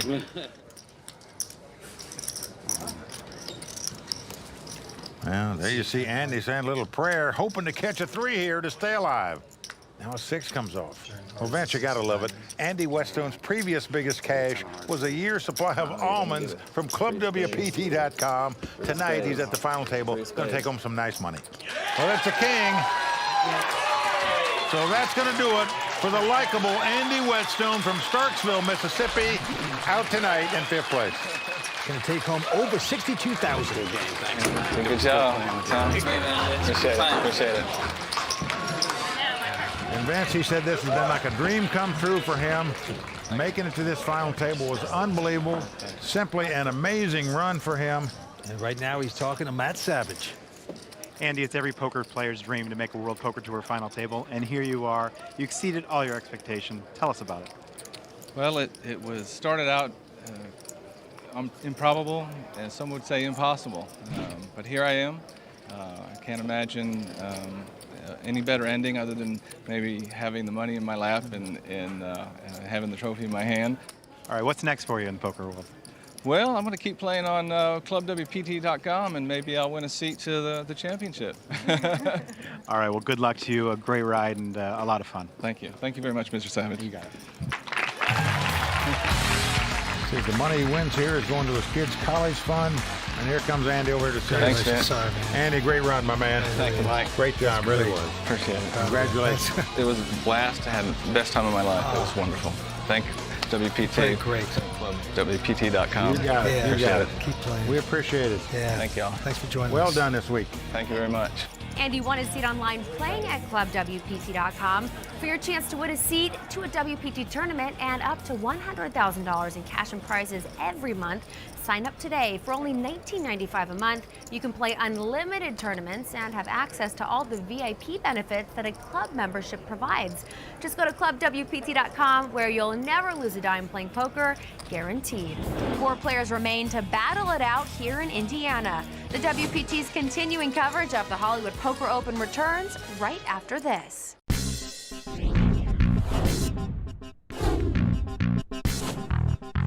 We're here for the Hollywood Poker Open, which runs for 3 weeks and ends with the WPT $10,000 buy-in event.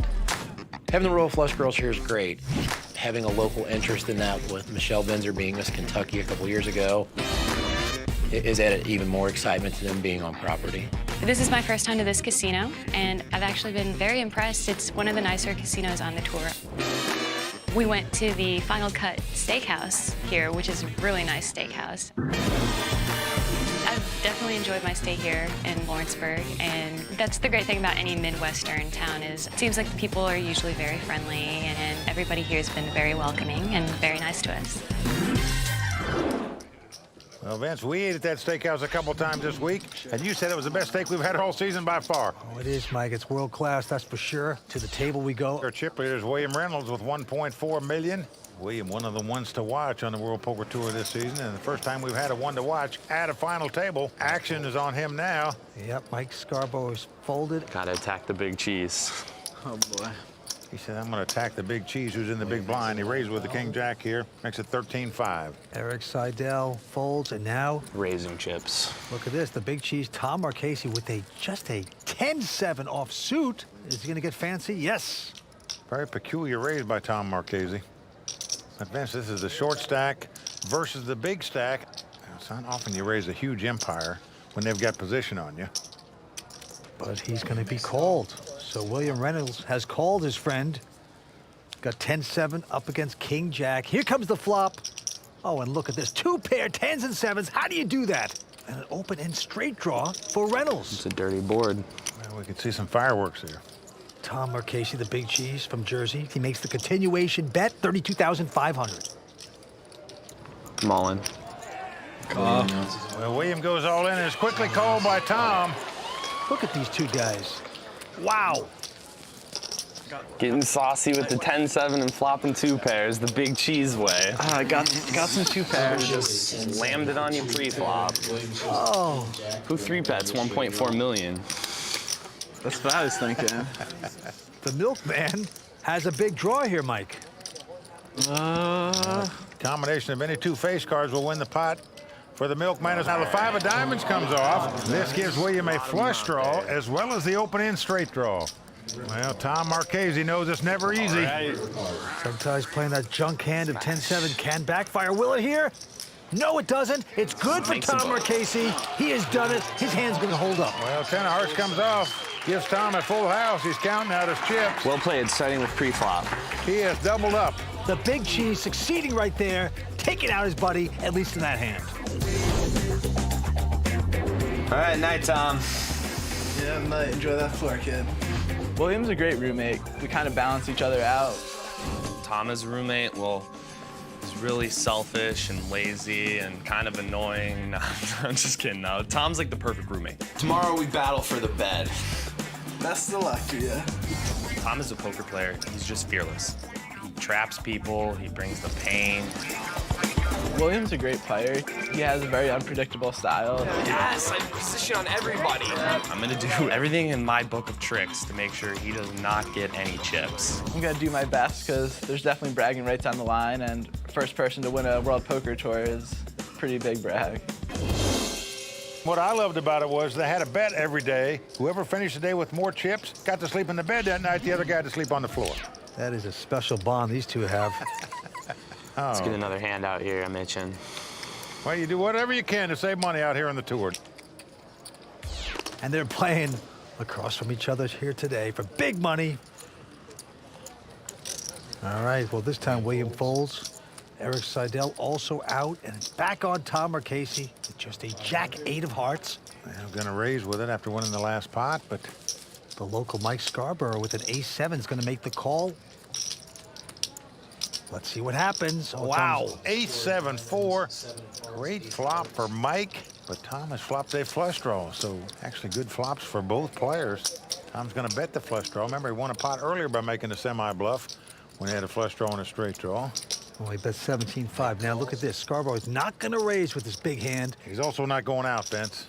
He's got the top 2 pair. He's trying to trap his man into betting some more. 3 of spades. No help there for Tom Marchese. Tom is reaching for more chips. 26-5 for Tom Marchese. Now the guy with the real hand, the local from Cincinnati, only 30 minutes away from Lawrenceburg. Well, he's going to push. He's going to make it 77-5. What will the big cheese from Jersey do? He's got the flush draw. Just doubled up. Does he want to gamble?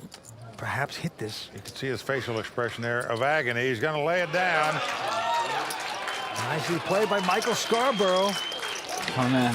Wanted to see that river card. But, you know, I got to take a look at the Wonder Cam. You're so curious, Vince. You always got to know. Oh, the 6 of hearts. Oh, Tom Marchese would have hit the flush. He would have doubled up again, Vince. Crazy times on the World Poker Tour. Plenty more action still to come, plus my interview with our very own Mike Sexton. In this week's edition of 5 Questions, when the WPT's coverage of the Hollywood Poker Open, brought to you by ClubWPT.com, continues right after this. Who does the best Mike Sexton impersonation? If you want to get in on the action anywhere, anytime, download WPT Texas Hold'em on your mobile device today. WPT Texas Hold'em. Sometimes the game's too good to leave behind. Welcome back to the World Poker Tour, brought to you by ClubWPT.com. Let's take a moment to look at the Player of the Year standings. There's Andy Frankenberger. He's still hanging on to the lead, but right on his heels is Vivek Rajkumar, who had back-to-back final tables at the LAPC and Bay 101.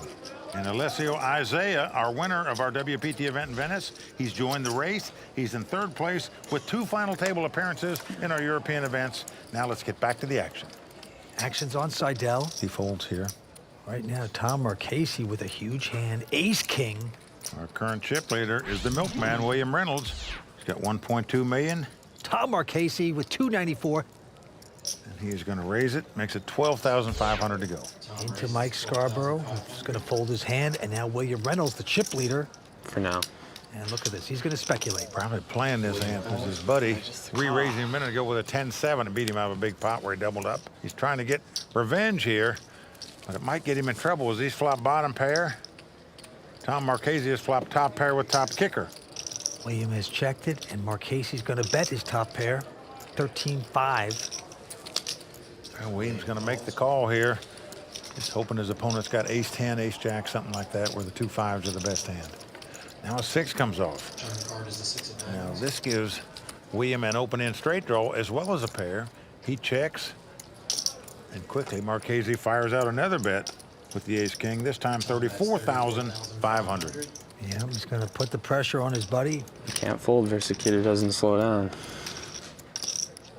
Well, he's got the chips to take a shot, and it looks like he's getting the chips out to call. He has done it.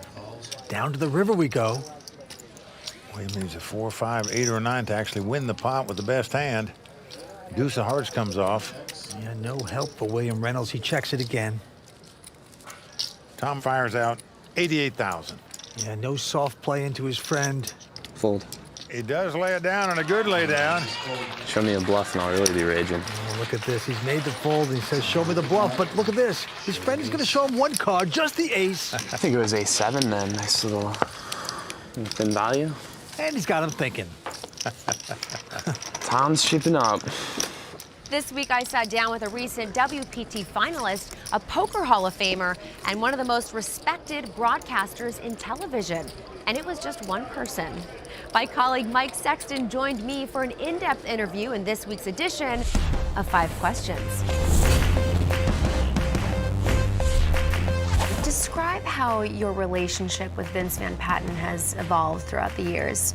I met Vince back in the 90s, and we started working together, and we just have a bond. Oh, wow! Can you believe it? You know, I've been very fortunate because Vince grew up in the television world, and he was used to cameras and all that. When I came along, I was never in a high school play or anything. So he helped me along the ropes very early in my career, and it was beneficial to me. And, you know, poker's still exciting to us, and I think it comes across on the screen. Of all your achievements in the poker world, what are you most proud of? Number 1 is being elected to the Poker Hall of Fame. Welcome to the Poker Hall of Fame. To have your name linked up there with the Stu Ungers and Chip Reeses and Doyle Brunsons and Johnny Mosses, you know, even after you're long gone, I mean, that's pretty special. Who does the best Mike Sexton impersonation? Well, there's some guys out there that do pretty good impersonations. Vince actually did one. Number 1, Vance, getting chips off of me is like pulling hen's teeth. Ben Affleck, believe it or not, does a good impression of me. Well, I know, Vince. I mean, I tell you what, that old Johnny Chan is crafty. And of course, Randall Flowers, a kid that plays out here on the tour, as you know, does a good impression. We're waiting for a flop to come, a little bingo, bango, bongo here. What was it like to make a WPT final table? Yeah, sort of cool, I must say. I'll tell you what was really fun about it. You know how hard the crew and we work early in the morning. You're doing shoots, you're doing all this stuff. I got to sleep in. I missed all that stuff. I didn't have to work that day. I got to play down in the green felt. It was a piece of cake. Yeah. Many people don't know that you are a ballroom dancer. Have you ever considered going back to that type of competition? Not necessarily competition, but I do believe that people that dance enjoy life more than those that don't. Dancing has always been a part of my life. We got to get together. We got it. I'm in there. Hey. Hey, Mike, you're looking good there. Well, you're always looking good when you got Kimberly on your arm. All right, back to the action. Been folded around to Eric Seidel, who has just a 6-7, but look at this, he's gonna call. I'll let Seidel take care of you. Well, he limps in the small blind. And Tom Marchese now. Oh, he's gonna raise it, makes it 15,000 to go. And look at this, Eric Seidel re-raising here, Vince. Now this makes him look like he has a strong hand here. He limped in and now re-raises with just a 7 high. But Tom is gonna make the call to see the flop here. So interesting play so far by both of these guys pre-flop. All right, the young big cheese up against the great Eric Seidel, and we are flopping. Now the flop comes ace-jack 5 with 2 diamonds. No help at all for Eric Seidel, but he's gonna fire out 55,000. And the big cheese is gonna make this call with his jacks. So Seidel a little sickened by that. Here comes the turn card, a king of clubs. Well, Eric Seidel is not backing down, Vince. He is getting out 110,000. I promise you right now, folks, if you're just sitting there with 2 jacks, you are not liking it, especially after you get re-raised before the flop and bet on the flop. 23 years old, squirming like a fish on the hook. Not very believable. I just don't think anybody can call here with 2 jacks. He does have a gut shot straight draw as well, but he gives it up. And Vince, you just got to chalk that hand up to great play by the Hall of Famer Erik Seidel. And folks, that's how you get in the Hall of Fame, making plays like that. Seidel's mixing it up. Nicely done by Seidel. Betting with zip and pip. Pre-raise, blind on blind, that's old school. That's hood poker. Just 19 more. Running the streets. When we continue, Tony Dunst discusses what to do when your friend becomes your foe at the poker table in this week's edition of The Raw Deal, right after this. Welcome back to the World Poker Tour, brought to you by ClubWPT.com. This final table has already seen several clashes between roommates William Reynolds and Tom Marchese. For his thoughts on how to play against your friends is Tony Dunst in this week's edition of The Raw Deal, brought to you by Rise. They say there are no friends at the poker table, which is not even close to true, because the majority of a professional poker player's friends wind up being other professionals. If you play enough of the same tournaments with them, odds are you'll eventually land at a table together. But as William Reynolds and Tom Marchese find tonight, you may find yourselves running in circles with each other. I'm Tony Dunst. Let's break it down. The World Poker Tour has seen its fair share of friendships put to the test during Season 9. Our stop at Beau Rivage saw good friends Pat Mahoney and Lee Force get all in against each other. Call. But what's a little six-figure beat between friends? There you see the pain of Pat Mahoney. At the 5 Diamond, best friends Antonio Esfandiari and Andrew Roble got heads up for the $870,000 prize and WPT title. Life doesn't suck. Antonio won the title and a lifetime of condescending superiority when needed. Andrew was gracious in defeat. Tonight is no different. Note just how familiar Will and Tom are with each other. Raising chips. In their first hand, Will knows Tom is capable of 3-betting light out of the big blind with a 35 blind stack more frequently than many other players would, so he calls with King Jack. The flop is a total cooler. It's a dirty board. And Will can never do anything but move in over Tom's continuation bet. Come on. With his straight draw plus overcard and hope he gets there the times he's called. Getting saucy with the 10-7 and flopping 2 pairs, the big cheese way. In their second hand together, Will makes the clear call of the C-bet with bottom pair on a board Tom will be betting frequently as a bluff. On the river, Tom fires out a value bet and Will knows there's too many hands in Tom's value betting range for a call to be good and easily folds. Show me a bluff and I'll really be raging. Many people might assume that if you're playing with a friend for huge equity, you might tend to go soft on your buddy. Of course, this is the exact opposite mindset of a professional player who's going to rip the heart out of anybody they're sitting against, especially a friend. I mean, that is some sweet bragging rights for eternity. Hey, remember that final table where I won and you lost? Yeah, good times. Well, Vince, Tony's got it exactly right there. I do think pro players enjoy beating friends at the table as much as guys that they don't know. Oh, it's a beautiful thing. All right, back to the felt we go. 4 players remain. And William Reynolds is the chip leader at this point. He's only 22 years old, but he's going to fold his hand. And Erik Seidel now with a king 3. He's going to raise with it. Makes it 12,000 to go. Tom Marchese out. But the local from Cincinnati, Mike Scarborough, with a 10-4. He's going to make the call. Well, he's got the highway patrol hand, the 10-4. Flop comes ace, deuce, 3. Mike has flopped a straight draw. 5 would give him a straight. Erik has got 2 3s and checks. Well, they both check. Well, surprise, no continuation bet there. And a 5 comes off. Mike Scarborough has made a straight on the turn. And he is going to fire out at this pot. 16,000 into Seidel. Erik with the pair of 3s is going to get stubborn there, makes this call. Well, he does make the call, Vince. Just doesn't think the guy's got deuces or 3s or 5s in his hand because he called a bet before the flop. Queen of clubs on the river, but Scarborough still out in front with a very solid straight, and he's going to bet 28,000. And Erik's curiosity's got the best of him. He's going to pay him off here. Mike Scarborough going to win this pot with a 5-high straight. Oh, and Erik disgusted with himself. His curiosity got the best of him. So the sales manager from Cincinnati, Ohio, the local non-pro, takes down that pot. He says, you may be in the Hall of Fame, pal, but I'm the local Cincinnati kid. The antes have gone up to 1,000. Blinds 3 and 6,000. Quick fold by Reynolds. Erik Seidel looks down at 7-6 offsuit on the button. He just won a good pot a minute ago with a 7-6 offsuit when he bluffed Tom Marchese out of the pot. So here he's going to raise it up. Yeah, Marchese out. But the local once again, Mike Scarborough, going to make a call with just a 9-8. Well, Mike wanting to see a flop here. A pretty good flop for him as he catches 2 9s and takes the lead. And it's on the Cincinnati Kid. He's going to check it. And Erik with just a gut shot straight draw. Needs an 8 to make a straight. Fires out the continuation bet, 16,000. Yeah, but the Cincinnati Kid's not going anywhere. He's made this call with the 9s. He's become the thorn in the side of Seidel, but wow. An 8 comes off, giving Scarborough 2 pair, but it makes a straight for Erik Seidel. Buckle up, folks. We could see fireworks here. This is why it pays to play some of those junk hands from time to time. Seidel knows it, and he is gonna bet it. Well, he only bets 25,000. Not a big bet into this size pot. And Scarborough does not raise. He just makes the call here. Save some money there, apparently, but things could change. A 7 of spades on the river. Well, this is not a card that Scarborough is going to like. Possible flush out there and opening straight out there. He's going to check his 2 pair. Erik probably not thrilled about that 7 either. But he's going to bet nevertheless, 40,000. Scarborough pays him off. Maybe straight.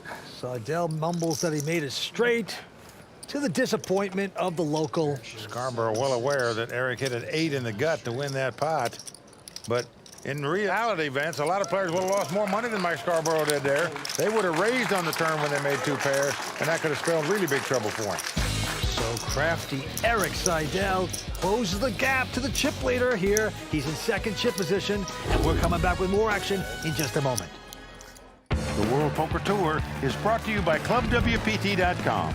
Play poker for your share of over $100,000 in cash and prizes for only $19.95 a month. Never lose a dime playing poker. Guaranteed. Welcome back to the World Poker Tour, brought to you by ClubWPT.com.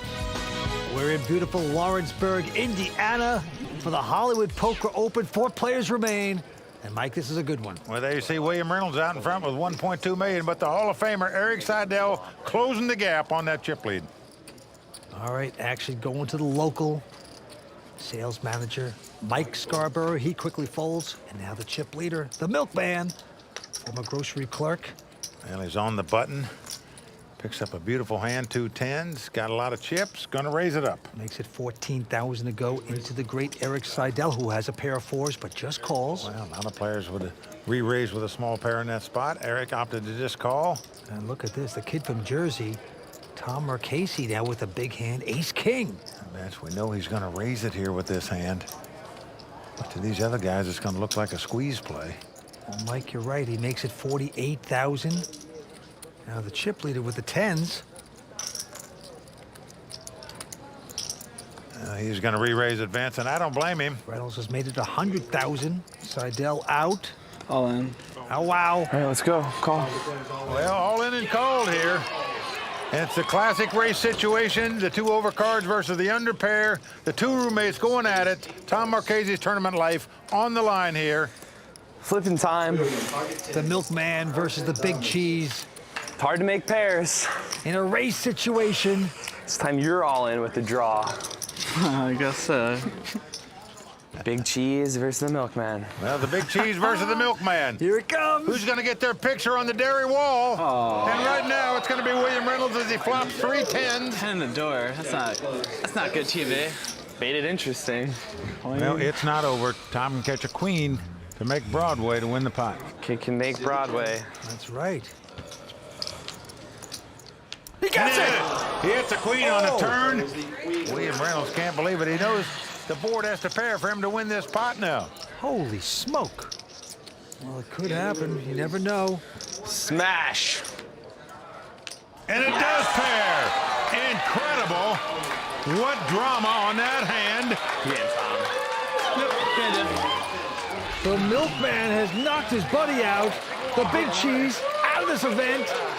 Tom Marchese, our fourth-place finisher, picking up over $77,000. Yeah, until next time, man. Yeah, appreciate it. It's just one of those hands that plays itself in a four-handed poker game. William Reynolds comes out on top and eliminates his roommate. What a way to go down. You think so? Yeah, that was killer. His buddy, Tom Marchese, out in fourth place. One queen too many. Right now, the Big Cheese, disappointed, going to go talk to Matt Savage. Wow. Tom, it came down to a big hand between William and you. Did you expect it to go down like that? I mean, I knew there was a chance, especially when we're four-handed like that, and the positions are the way they are. I mean, pretty standard flip. Unfortunate to lose it that way, but whatever. All right, good luck to you in the future. Yeah, thanks a lot, Matt. This is what I predicted for the final three. We have reached the halfway point in our coverage of the Hollywood Poker Open. Vince, what do you expect to see from the remaining players? Well, Kimberly, I'm blown away. There is bluffing, there's acting going on here at the Hollywood Casino in Lawrenceburg. And you know what? I expect to see a lot more. But how about that local, you know? The crowd favorite Mike Scarborough from Cincinnati, he has a shot. Well, Mike Scarborough may be an amateur player, Vince, but I'll tell you one thing, he's been playing poker for 25 years since Grandma taught him how to play when he was 9 years old. He is on a hot streak right now, but the youngster, 22-year-old, is the big chip leader. We're talking about William Reynolds, everything going his way so far, but Vince, don't count out the Hall of Famer Erik Seidel, the most successful tournament player in poker history. He is going to be tough to get by as well. This is going to be fun to watch. Thank you, gentlemen. One of these players will capture a WPT title here at the Hollywood Casino and take home over $250,000. Please join us next time for the WPT's continuing coverage of the Hollywood Poker Open, brought to you by ClubWPT.com. Until then, for Mike Sexton, Vince Van Patten, Tony Dunst, Matt Savage, the Royal Flush Girls, and the entire WPT team, I'm Kimberly Lansing saying thanks for watching. Good night. The World Poker Tour is brought to you by ClubWPT.com. Never lose a dime playing poker. Guaranteed. In America's heartland, it will take skill, luck, and a lot of heart to win a WPT title as the Hollywood Poker Open reaches its ultimate conclusion, and it's only on the WPT.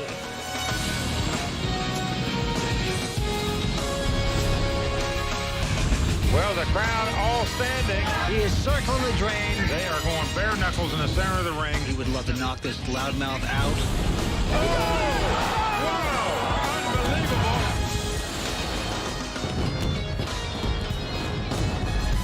The Hollywood Poker Open kicked off as Poker's Best descended upon this Indiana town just outside Cincinnati, Ohio, to compete for the 11th title of WPT Season 9. But here on the 5th and final day in Lawrenceburg, we are close to crowning a champion. And to bring us up to speed, we turn to our experts, Hall of Famer Mike Sexton and Vince Van Patten. Well, Kimberly, we have three phenomenal players left here in Indiana, battling it out for the cash and the coveted WPT title. We've got WPT champion Erik Seidel. He's still in the hunt for his second title. We've got local player Mike Scarborough, the Cincinnati kid. He's looking to represent the Midwest. And finally, we've got William Reynolds. They call him the Milkman. And so far tonight, the Milkman has delivered. He came to the final table with a huge chip lead, and he's knocked out two players, his good friend and roommate Tom Marchese and cash game star Ali Islami. Tonight, he's definitely proven that he is one to watch. He certainly has. Vince, how do you see this playing out tonight? Well, Kimberly, right now, the Milkman has a 2-to-1 chip lead over the remaining players, but it's important to remember that the blinds are still pretty small compared to the chip stacks. Now, what that means is that these guys don't have to really gamble. They can sit back and be very selective, but keep your eye on the great Erik Seidel. He has been quiet so far. He's waiting in the weeds, and I expect him to pick his spot and show these kids why he is one of the best tournament players in the history of the game. Well put as always. Thank you, guys.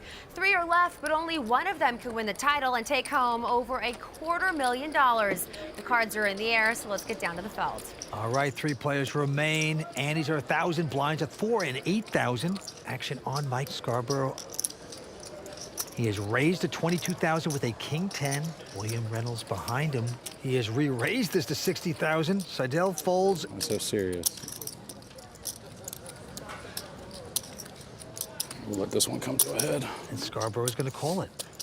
No need to get excited pre-flop, right? It's already exciting, right? I was feeling a little giddy.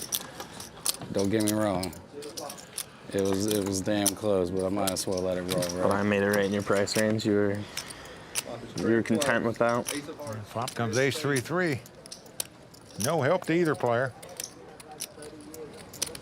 Action on the milkman, William Reynolds, only 22 years old. He's the chip leader still. You think he's going to make a continuation bet here. He only has a 6-7. And indeed he is. He bets 30,000. It's a very small bet. Mike Scarborough. Mike's a sales manager in Cincinnati. 83. Is going to raise it here up to 83,000. Well, this is incredible to me. William Reynolds just makes the call here. Now, folks, he's got no hand and no draw. He's calling here to steal this pot later. Well, these guys are playing on ego right now. It's a 9 of clubs on the turn that gives William Reynolds a 4 flush. 110. And Reynolds has checked, and Scarborough going to bet again, 110 grand. Well, both of these players fighting for this pot. I'm all in. Whoa. Well, William Reynolds has gone all in here. I don't know if I can lay this down. Well, if he makes his call, I'll be the first to stand up and salute him because I don't see there's any way he can possibly call it with king eye. He does lay it down, but what a play there by William Reynolds. A smirk of satisfaction there, and he shows him the 7-6. That's right. That's what you do when you're 22 years old. You show those bluffs. You rub it in.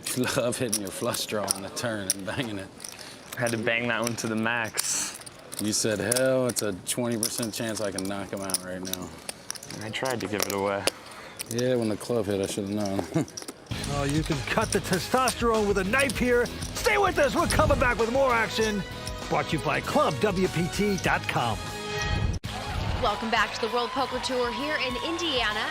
This season on the WPT, we decided to turn our focus to 10 young pros who we believe are the next generation of poker superstars. And it's all in a segment we call Ones to Watch.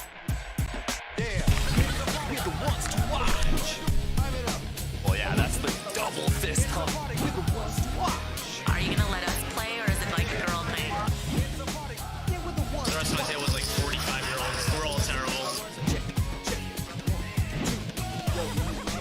I just want to win one of these bitches.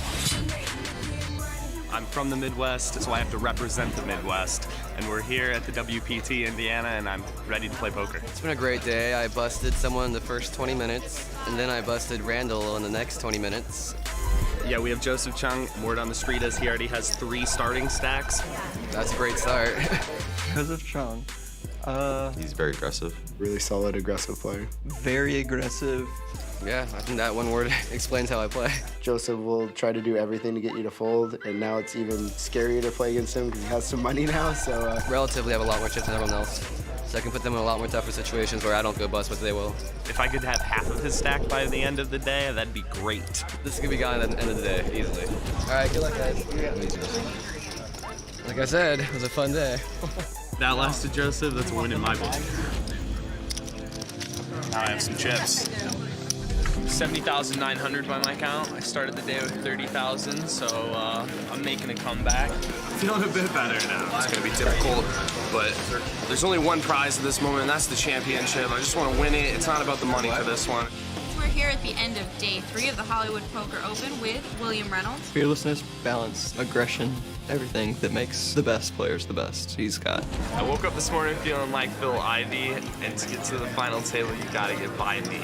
Yes. And in seat number 6, from Sioux City, Iowa, William Reynolds. I have the chip lead. I'm gonna try to hold on to that chip lead and see what I can do. I made it to the final table. Well, congratulations to William Reynolds. He is the first of our ones to watch to make a final table. Well, he's guaranteed at least third-place money, so we know that he's going to take the lead on our ones to watch money chart. How much he'll earn? Well, that will be determined this evening. As you can see, the milkman is the chip leader, William Reynolds, only 22 years old. He's got 1.7 million in chips, and the action goes to him as he peeks down at a queen 8 of diamonds. He's in position. He's on the button. He's going to pop it up here. Makes it 20,000 to go. Eric Seidel, Hall of Famer, is going to fold this one. And now it's on Mike Scarborough, who picks up the weapons of mass destruction. Pair of aces. And bang, bang, banging away. Now, these two have been going at it. Now your opponent raises you, and you look down and find 2 aces, and you got to love it. Now this sort of is this like a semi-Unabomber event, this look he's got? Explain this to me, please. You know, you either pull the hood up or you put it down. He's a halfway man. It is. It's like he doesn't know what to do with the hood. 49. Well, he's going to make it 49,000, Mike. He knows what to do with the 2 aces. That's re-raise. Reynolds makes a quick call. Lock's hard to come by. So this chatty duo in another battle. And flop comes Jack 8-5. Williams flops second pair, but Scarborough has 2 aces, of course, and he fires out 79,000. And the milkman caught a piece of that, and he's going to call. All right, pot building up nicely. Now the 3 of clubs comes off. Check. And Scarborough checks. He's hoping that Reynolds will make a stab at this pot, but he checks the 2 8s, and wisely so. Now a 7 comes off on the river. Check. I'm surprised Scarborough checked here. Yeah, I am too. He checks the 2 aces. Reynolds proudly turns up the 2 8s, thinking he's won the pot, but he hasn't, as Mike shows him the 2 aces. Wow, beat. Chalk one up for Cincinnati. God, I thought for sure you'd make a move with that card out there. Especially when a straight hit. I thought for sure you'd try to make a move on that. Nice check. Right now, the Cincinnati Kid is moving up. I'm from Cincinnati, and I guess being here gives me a lot more confidence. All in. It's my hometown, it's my casino, and I came in with that attitude, like I'm gonna run my table the way I want to, and kind of get into each little person's head. Call. Attaboy, Mike. I call queen 10. Then, you know, kind of control them maybe a little bit. Nice bet, man. Thanks, bro. Well, looks like he got into Alan Kessler's head again. He took the chainsaw right out of here. He did, but look at this guy. What success he's had here at the Hollywood Poker Open. Eric, are you already in the Poker Hall of Fame? Oh, look at that question. Yeah. Are you in the Poker Hall of Fame? Just kind of shows you anyone can do it. Like he didn't know it. All right, William Reynolds with ace 10 of hearts has raised it to 20,000. Seidel is going to fold. 48. And now Mike Scarborough with an ace jack says re-raise. Eric, I believe his game plan is just to sit back, let these 2 guys duke it out. There's no stopping you right now. Bang, bang. One of them will get knocked out, and then he'll play heads up for the title. Reynolds has called. We got ace jack up against ace 10, and we are flopping. And flop comes at 9, 4, 3, 2 diamonds. No help to either player. And Scarborough still out in front with the ace jack. You trying to check trap me again? Yeah, the milkman gonna check as well. Check, check. Well, now an ace comes off. This could spell trouble for William Reynolds here. Scarborough checking again. I guess the milkman to bet with his aces. I made it that convenient. I just can't imagine you're going to put a guy on an ace king or ace queen here because he didn't re-raise you before the flop. So you have to think ace jack is the best hand. He just calls. Now 7 hearts comes off. Check. And again, Scarborough checks. Advanced William Reynolds absolutely thinks he's got the best hand right now with ace 10. No doubt about it in my mind. And he's going to fire out what he thinks is a value bet of 180,000. Strongest move you made yet. A local from Cincinnati. There's his friends, his fiance in the audience. No call. And he makes the right call. I have an ace. What's your kicker? And I think William Reynolds is going to be shocked he loses this pot the way this hand was played. Jeez. So Mike is going to take down the pot with the best hand once again. And he is really taking chips off William Reynolds right now in back-to-back pots. I just take myself to Value Town every opportunity I get versus you. Plenty more action when we return. Plus, Tony Dunst and this week's edition of The Raw Deal, and 5 questions with 2-time WPT champ Randall Flowers. The World Poker Tour's coverage of the Hollywood Poker Open, brought to you by ClubWPT.com, returns right after this.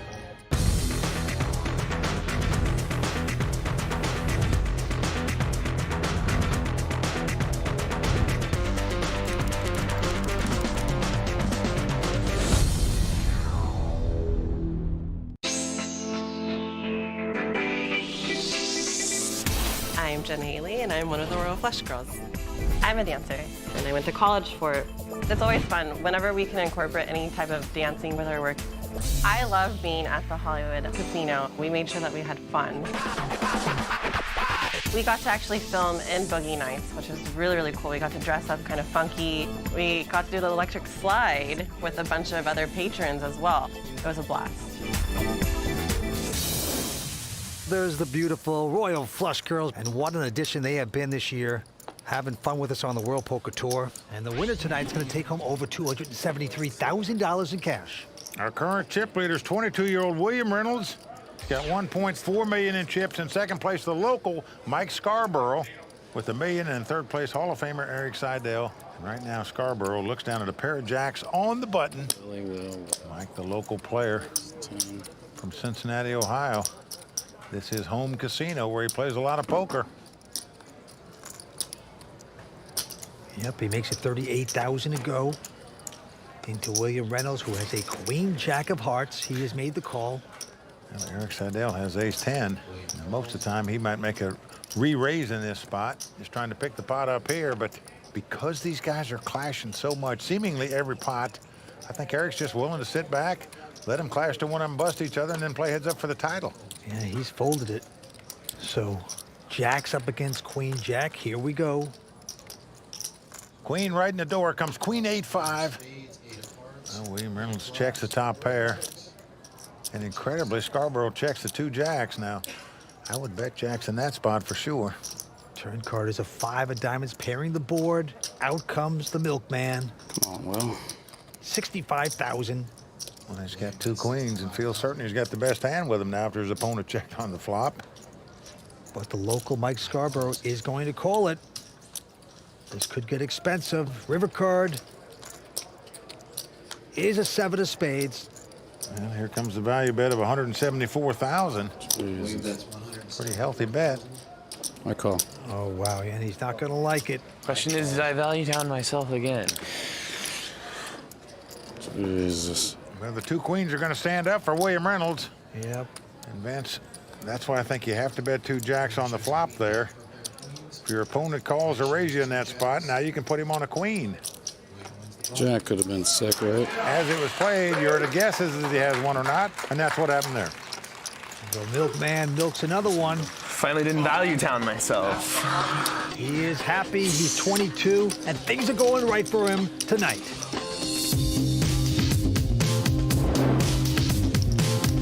I felt pressure because I had no success yet on the World Poker Tour, and now all of a sudden, I'm one to watch.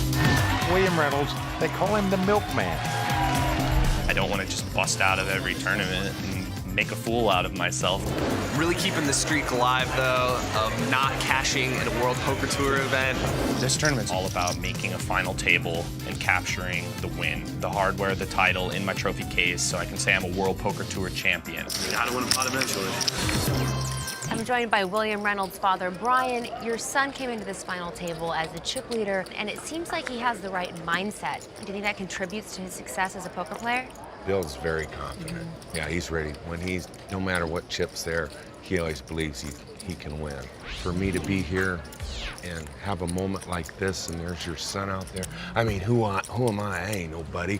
And here's your kid out here winning these things, and it about brings tears to my eyes. You know, I mean, I'm just very thankful. It's more than money to Bill. It's just about he wants to win. He wants to get that first place.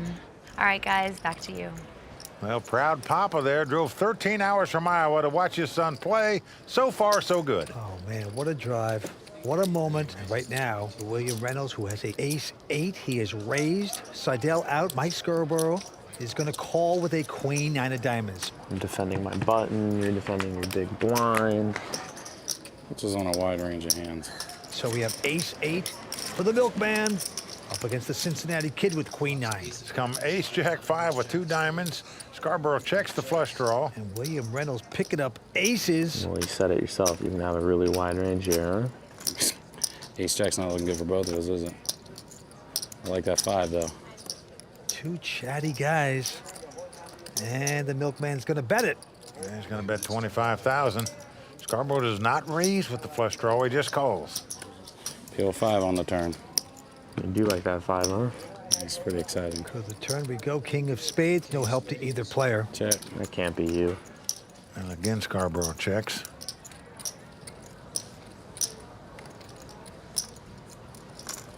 And the young 22-year-old from Sioux City, Iowa. Well, you can't give a free card off, and he's going to bet it like he should, 70,000. This nigga just gonna keep pushing me when I go away. Well, the question is, will Scarborough make the semi-bluff here with the straight draw and the flush draw? No. Check. Just makes the call. And he checks in the dark, Vince. 7 in your hand again? Surprising when you're going for a flush draw, and now he hits the flush. Incredible. Vince, normally when a guy checks in the dark on the river and you've been betting, he has something like second pair, maybe third pair. Usually when you're on a draw, you're not checking. If you hit the hand, you're going to be betting. So that was a sneaky play. Let's see if it'll work for him. Look at this. It's going to go beautifully for him because the milkman is going to bet this 200 grand. There's just no way, dude. You got it. There's just no way. Well, that is just terrible. Bad reverse table talk. We're at the Hollywood Casino here in Lawrenceburg, Indiana, but right now he is playing Hollywood, trying to act like no way you got anything, no way, and just hem-hawing around there when we know he is going to raise it. Come on. Oh, there he goes. Well, he's got 547,000 left. That means this raises 347,000. That is the type of dialogue you hear in high school games. You're funny.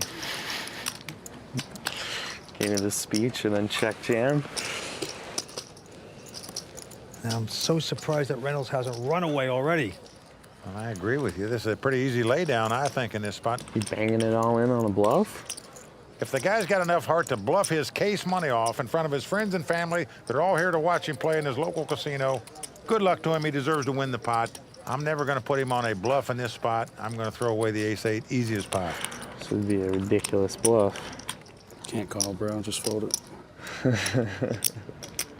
Be a big call if I made it. We all know you're bluffing. There you see William's dad praying to the gods here, that his son does the right thing here. Who dark checks with the flush draw? Does Mike do it? Does Mike dark check with the flush draw? Mike does it, man. I'd fold if I was you. Did Spike spike it? A former grocery store clerk will be saying paper or plastic in the future if he makes his call. It's like bang's getting banged. This is heavy banging. He banged it all in.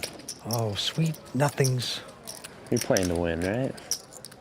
William Reynolds is trying to talk himself into calling here for some kind of reason. I call. Uh-oh. Well, he does make the call. You think long, you think wrong. That's what William Reynolds did there. Oh, boy. With that hand, we have a new chip leader for the first time. It's the local guy, Mike Scarborough out of Cincinnati, who takes the lead in this three-handed battle. The milkman breaks the bottles on that one. Just can't imagine why he would make that call. When we continue, Tony Dunst will break down William Reynolds' breakdown when the WPT's continuing coverage of the Hollywood Poker Open, brought to you by ClubWPT.com, continues right after this. Nice shreds. Welcome back to the World Poker Tour, brought to you by ClubWPT.com. Before the break, we saw William Reynolds completely baffled by Mike Scarborough's table talk. Did William ignore the obvious? Well, Tony Dunst gives his take in this week's edition of The Raw Deal, brought to you by Rise. How do you know if a false tell is really false? How reliable are the physical or verbal tendencies we think people give off in moments of extreme pressure? Both questions come into play in the hand between William Reynolds and Mike Scarborough when Will faces a river check shove from Mike. I'm Tony Dunst. Let's break it down. Everything in the hand between the two goes pretty normal through the turn. I'm defending my button, you're defending your big blind. It's on the river that things start getting weird. It begins with Mike checking in the dark. Check. And he checks in the dark, depriving himself of any opportunity to lead out. Then, Will fires out a surprisingly large value bet of 200K into a pot of 240K on a river that completes the flop flush draw. With Mike's river check shove comes an avalanche of table talk. There's no way, dude. You got it. There's just no way. Come on. Bang's getting banged. Can't call, bro. Just fold it. Which pretty much everyone knows is a sign of a monster. We've all seen that one before, and it's been common knowledge since Mike Caro put it in his book on tells back in the 1920s. Gave me this speech and then check jam. Will knows something is wrong, but it's almost like the obviousness of it all is excessive to the point of being blatantly fraudulent. Then, Will starts reasoning with himself, calling out the angles he sees that support the idea of calling and getting to look at cards. You banging it all in on a bluff? Did Spike spike it? You dark checks with the flush draw. You're playing to win, right? Almost all poker players fall victim to this at some point. In moments like these, attempt to adapt a skeptic's view and think not only of the reasons why you should do something, but all the reasons why you shouldn't, and see which makes the more compelling case. I call.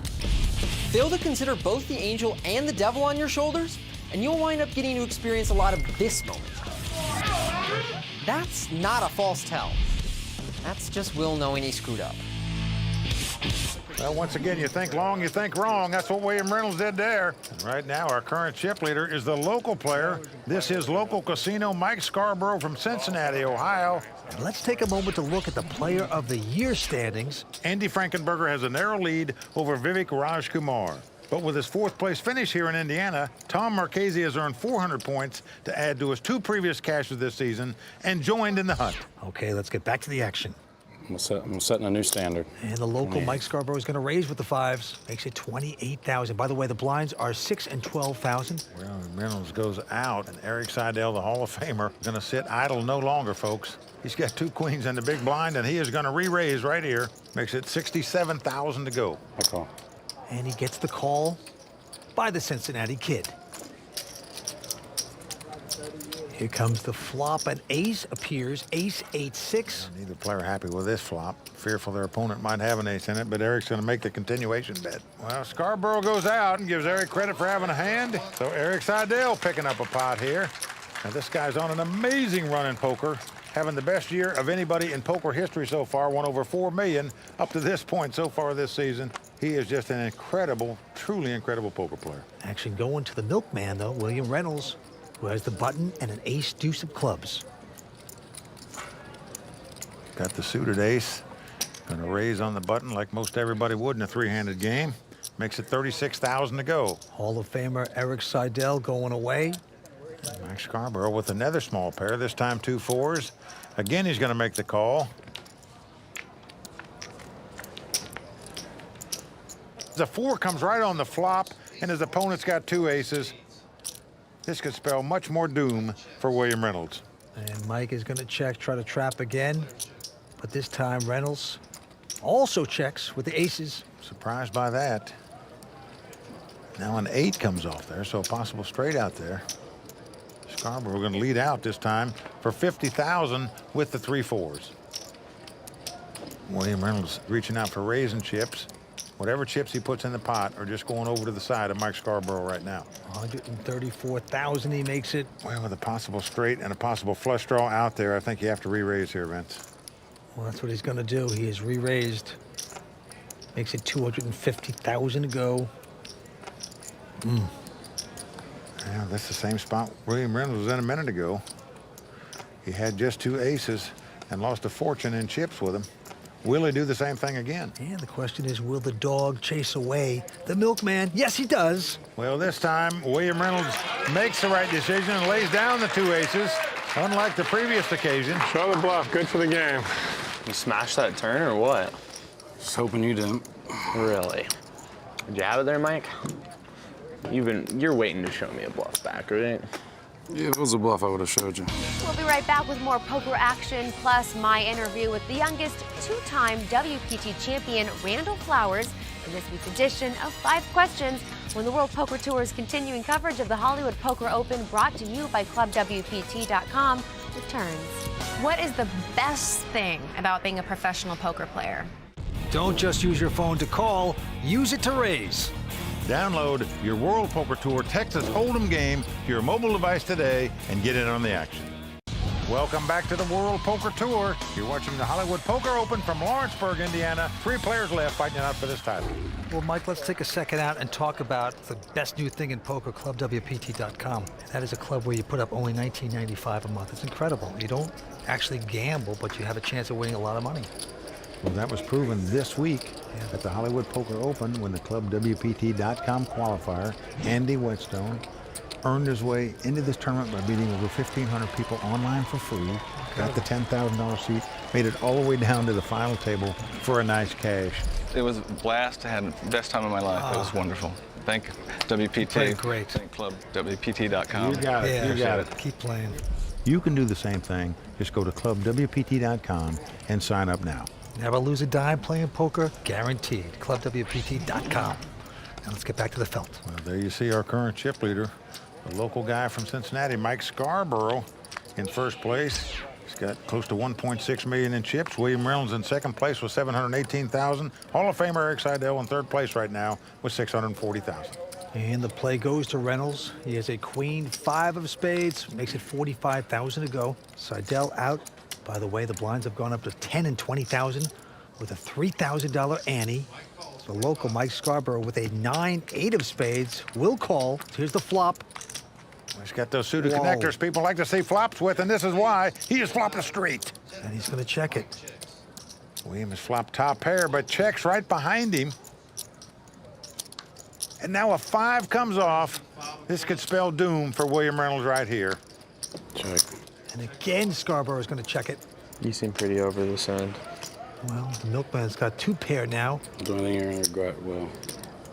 Oh, that's William Reynolds has got 2 pair queens up here. Anybody's going to bet those in this situation after it got checked on the flop. Raise. They bet 60, and now it's 160. So you're telling me you're not over this end. I like it a lot. But he's not lying about that. He does like it a lot.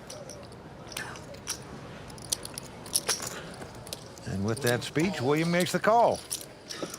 To the river. Can Reynolds get lucky and fill up? No, it's a 6 of hearts on the river. Come on. And now he moves all in. Mike. Trying to eliminate me? I thought we were pals. Well, you might have overbet this, Vince. All of it? This will be a tough laydown for William Reynolds to make here. Did you flop the bottom end? Well, there he hit the nail on the head.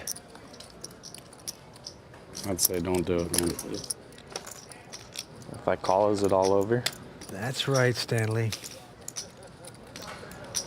There's his buddies, Tom Marchese and Ali, who got knocked out very fast in this final table. Both those guys were at this final table. And if William Reynolds makes this call, he'll be joining them in the stands, Vince. He'll be out in third place. And what a laydown he makes. He put his opponent on bottom straight. That's exactly what he had. And you just wonder that Scarborough made a smaller bet of a couple 100,000, which would have left Reynolds with a few chips. He probably would have made that call. I think I lived to see another day. If I'm all in, bro, live to see another day. Wow. In this week's edition of 5 Questions, I sat down with the youngest 2-time WPT champion in history, the one and only Randall Flowers. With your win at Festa, you joined an elite group of multiple WPT title winners. How does it feel to be in the company of Daniel Negreanu, Carlos Mortensen, Gus Hansen? Feel pretty privileged. He's the heart. He's done it. It's 2. I was pretty lucky to win a couple of tournaments by the age of 22, and so now I have a couple titles, and I don't know. I don't really try to think too hard about it. Did you look up to any of these guys when you were a teenager? Definitely thought Carlos was the man. Carlos is pretty sick. I like his style of play. He changes gears well and plays tight and loose at the right time. Tony Dunn said that when you busted Jason Kuhn, there's no way that he could have folded. When Randall moves in on him, Jason truly looks like he's going to vomit, and I can't blame him for feeling the urge. He knows that a lot of the hands Randall check shoves the river with are full houses, but he may also believe Randall would play a strong 8 this way. Do you agree with our raw deal host? Jason and Tony might not know this, but I probably would just check call the river with ace-8 even. I wouldn't go all in with worse than a straight. He's not really going to bet that big on the river without like a pretty strong hand. 1.5. I would probably just call with an 8, but I would definitely check shove all my full houses and my straights and stuff. All in. Jason in shock. Tony Dunst. I know he's a close friend of yours. Is he really a ladies' guy? Yeah, he understands that just like poker and in the game of girls to him, it's sort of a volume game. So let's just say that he puts in a lot more work than a lot of us. I appreciate your honesty. He's a hard worker. He's a hard worker. What is the best thing about being a professional poker player? Just the freedom to do whatever you want. For the most part, I can pretty much just schedule doing whatever I want to do whenever I want to do, and a lot of jobs don't allow people that kind of freedom, and I'm sure a lot of people wish they had it. Well, Vince, as you know, even the great players go out early in these tournaments sometimes, and Randall Flowers was one of the first ones out here in Hollywood. Right now, it's down to these three. All right, action going to our chip leader, Mike Scarborough from Cincinnati. He's got an ace-jack this time, raises it to 47,000. I'm all in. Well, look at this. William Reynolds with ace-10 says all in. Eric Seidel going out. Another $500,000 or so for Scarborough to call. And he makes the call and has his opponent dominated. And that was a quick call by Scarborough there with the ace-jack. I'm a huge dog. Need those diamonds. Come on now. The former grocery store clerk, the milkman, William Reynolds, in a bad position right now. I need a lot of help. That's exactly right, William. Put something out there. Give the milkman a sweat. There's William's dad holding his breath as well. Scarborough, the Cincinnati kid, the local, in a great place to knock this guy out. That Reynolds is up against it here. Going to have help to stay alive. Let's see if he can do it. Well, let's come queen, 8-6. A little bit backdoor hope. Well, backdoor hope is it. A 10 would give him the lead, of course, but... Hold up one time.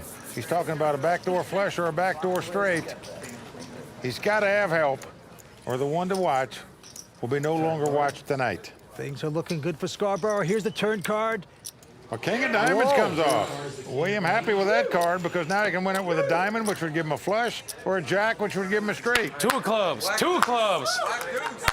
6, 8. 2 of clubs. Jack 2 of clubs. diamonds. 2 of clubs, baby. 6, 8. 2 of clubs. Reynolds now with a lot of outs. 2 of clubs. And he better get it, otherwise he's gone. Let's see the last card. Everybody on their feet here.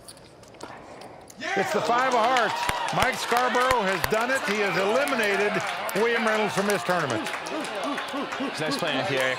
Well, the milkman finally goes sour. Gonna pick up over 110,000 for his effort. All right, Mike, he's that chip lead. Take it out. All right, man. He's a great player, very deceptive. Dude, I can try right now. That was not good. Right now, Matt Savage over to talk to the milkman. I'm here with William Reynolds, a tough three-handed battle. What are your thoughts? Yeah, it was a grueling battle. I wanted nothing more than a World Poker Tour title. That's what I was shooting for today. I came up short-handed, and I had a fun time, and it was great to get on that World Poker Tour final table finally. Well, you have proven that you are one to watch. What's up next for you? I'm going to the World Poker Tour in Florida. After I was at that final table, I want nothing more than another final table and another chance at that World Poker Tour bracelet. Awesome. We'll see you there. Yep, thanks a lot. With William Reynolds out in third place, we reach the all-important heads-up action. Will it be Michael Scarborough or Eric Seidel who takes the title? We'll be right back with WPT's coverage from the Hollywood Casino, brought to you by ClubWPT.com, right after this. As is the custom on the World Poker Tour, when we get down to heads-up play, we have our money presentation. So show us the money! Well, out come the beautiful Royal Flush Girls, brought to us by prestigious models.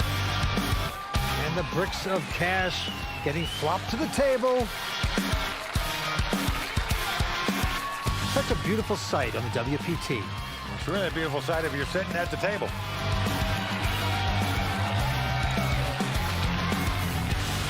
We got the beautiful trophy, the customized Tiffany bracelet. Well, Eric Seidel has one of those bracelets. He's looking to gather a second. We got a local up against a Hall of Famer, but the local, the Cincinnati kid, has most of the chips. He does, man. He's got over a 5-1 chip lead as we start out our heads-up battle. We are moments away from heads-up action, where Eric Seidel and Michael Scarborough will battle for a WPT title. During the break, sideline reporter and respected tournament director Matt Savage caught up with both players, and here's what they had to say. Well, now you're sitting across from a legend, a Hall of Famer, going for his second title, almost $15 million in career earnings. It's got to be pretty exciting for you. It's really exciting. I hope it's time for a newcomer to step up and make his way up through the ranks. And, you know, if Seidel finishes second, I'm sure he's not going to be sorry. If I finish first, I'll be the happiest kid here in Cincinnati. You're on probably the hottest streak in history of poker. What are your thoughts going into this heads-up battle? Well, he's a really, really good player, and so I think it's going to be a very tough match. And, or at least I'm hoping it's a tough match, because he could very easily just win it very quickly.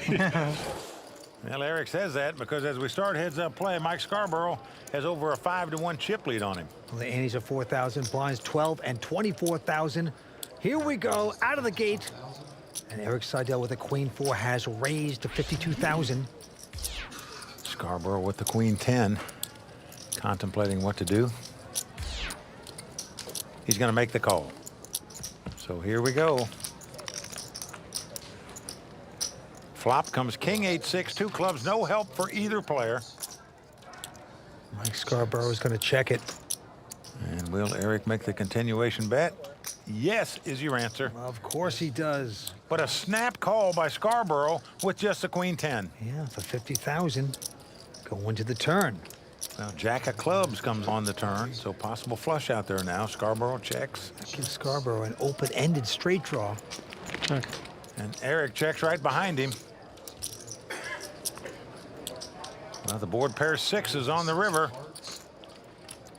And Scarborough now is going to bet the queen high, 130,000. Well, let me tell you what Eric is thinking about here. What this guy might have. He called a bet on the flop. Now, in Eric's mind, if he had a flush draw, he would raise on the flop. If he had top pair 2 kings, he would raise on the flop. Maybe even raise with 8s. Doesn't think the guy's going to bet 2 8s on the river with 8s and 6s. So in his mind, the guy has got 3 6s perhaps, or possibly just a straight draw. Whereas queen high may be the best hand. But Vince, even if it is the best hand, how tough is it to make this call for 130,000 with just a queen in your hand? So you think it's callable with just queen high.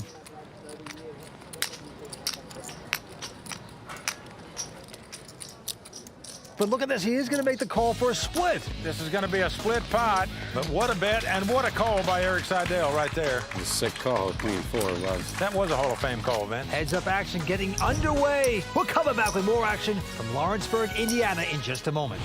The World Poker Tour is brought to you by ClubWPT.com. Play poker for your share of over $100,000 in cash and prizes, and even become a WPT champion, all for only $19.95 a month. Never lose a dime playing poker, guaranteed. I'm Melanie Iglesias, one of the Royal Flush Girls. Welcome back to the World Poker Tour, brought to you by ClubWPT.com. Royal Flush Girls, they're at every WPT event, along with Kimberly Lansing, Mike Sexton, and myself. There you can see Mike Scarborough with well over a 5-1 chip lead over Eric Seidel. Could his dream of capturing a WPT title come true and do it in his hometown here, Vince? Raise. Yeah, hometown. He's actually a sales manager. 62. In Cincinnati, and this time with a Jack 10 of hearts, has raised it to 62,000. Well, Eric Seidel has the ace 9 of diamonds. I'm all in. He's going all in with it. I call. Wow, what a quick call. Well, Mike Scarborough's made the call. And Vince, I don't blame him. I know it's a pretty healthy bet, but even if he loses this pot, he's still going to have over a 3-1 chip lead over Eric. And there's Mike's fiancee, Laura. Quite nervous. Well, Mike Scarborough taking a shot to try to win it all right here, right now. Let's see if he can do it. What a moment for him. Well, everybody on their feet awaiting this flop. Eric with a good shot to double up here. But a 10 right in the door. Comes 10, 9, 7. Mike Scarborough is taking the lead with 2 10s. Eric Seidel has 2 9s. Must catch an ace or a 9 to win this pot. Seidel seemingly shocked there. Well, an 8 comes off. This gives Scarborough a straight. We can only chop. We can only chop. He is one card away from the title here at the Hollywood Casino. I need a jack for a straight. Oh, my God. You can do it. You can do this. No jack. Well, it's hugs all around for Mike Scarborough. A 10 comes off. And we have a champion. The local from Cincinnati, Mike Scarborough, has pleased the local fans. He has knocked out the legendary Eric Seidel. Eric Seidel going to take home $155,000. Well done. Nice play. Really nice play. Appreciate it. Thank you. Well, you got to give him credit, Vince. He gambled at the right time. He could afford to take a chance to gamble there. He did so. It paid off for him beautifully. He is our champion. And our champ going to take home over $273,000. Right now, Matt Savage talking to our runner-up. Well, Eric, a job well done. You didn't take it down, but what's your thoughts? I wanted to have a shot to win it, and I did, and I mean, Mike just played really great the last couple of days. You know, I said at the beginning that I thought he was really going to come into his own this tournament. He's just been playing great. Well, is the heater going to continue? Where are you going next? I'll be at the tournament in Florida, the WPT in Florida, and I'm excited about that one because I think it's going to be a great field. All right, well, we'll see you there. Okay. Thanks, Eric. And here's to the champion of the Hollywood Poker Open from Cincinnati, Ohio, Mike Scarborough.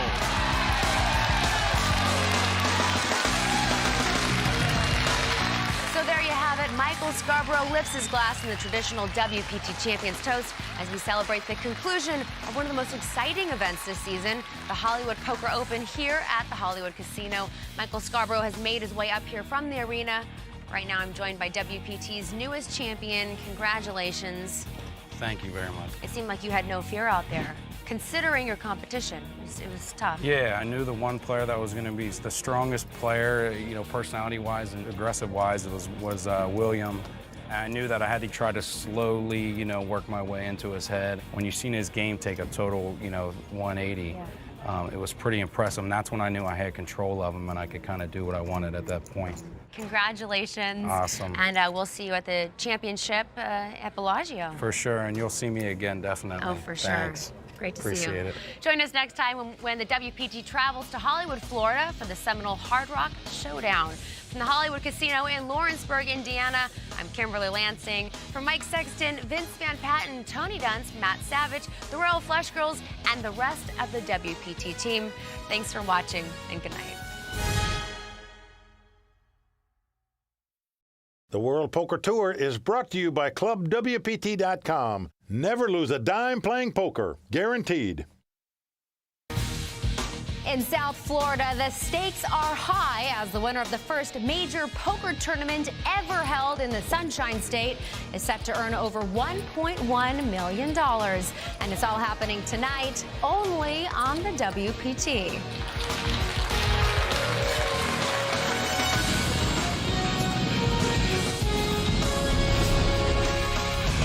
Well, the crowd all standing.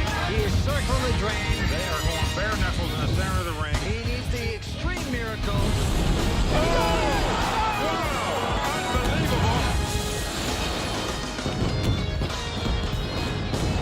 For years, South Florida has been the home turf and training ground for a number of major pros. But despite being such fertile ground for poker greats, the Sunshine State has never had a major championship to call their own. But that all changed 5 days ago when the WPT came to the seminal Hard Rock Casino and 433 players showed up from around the world to stake a claim on the massive $4.1 million prize pool. And while that famous Florida sunshine made it warm outside, as you will see in this inaugural event, the temperature on the tournament floor went through the roof. Good luck to all of you in your quest to make it to the final table. Let's shuffle up and deal. This tournament was held in one of the most unusual and exciting venues we've seen on the WPT. The Hard Rock Live is a 5,000-seat rock and roll arena that's played host to the likes of Bruce Springsteen. But this week, the headliner was high-stakes poker and a slew of some of the game's biggest names. Come on, let's go. I'm gonna kick your ass. Come on.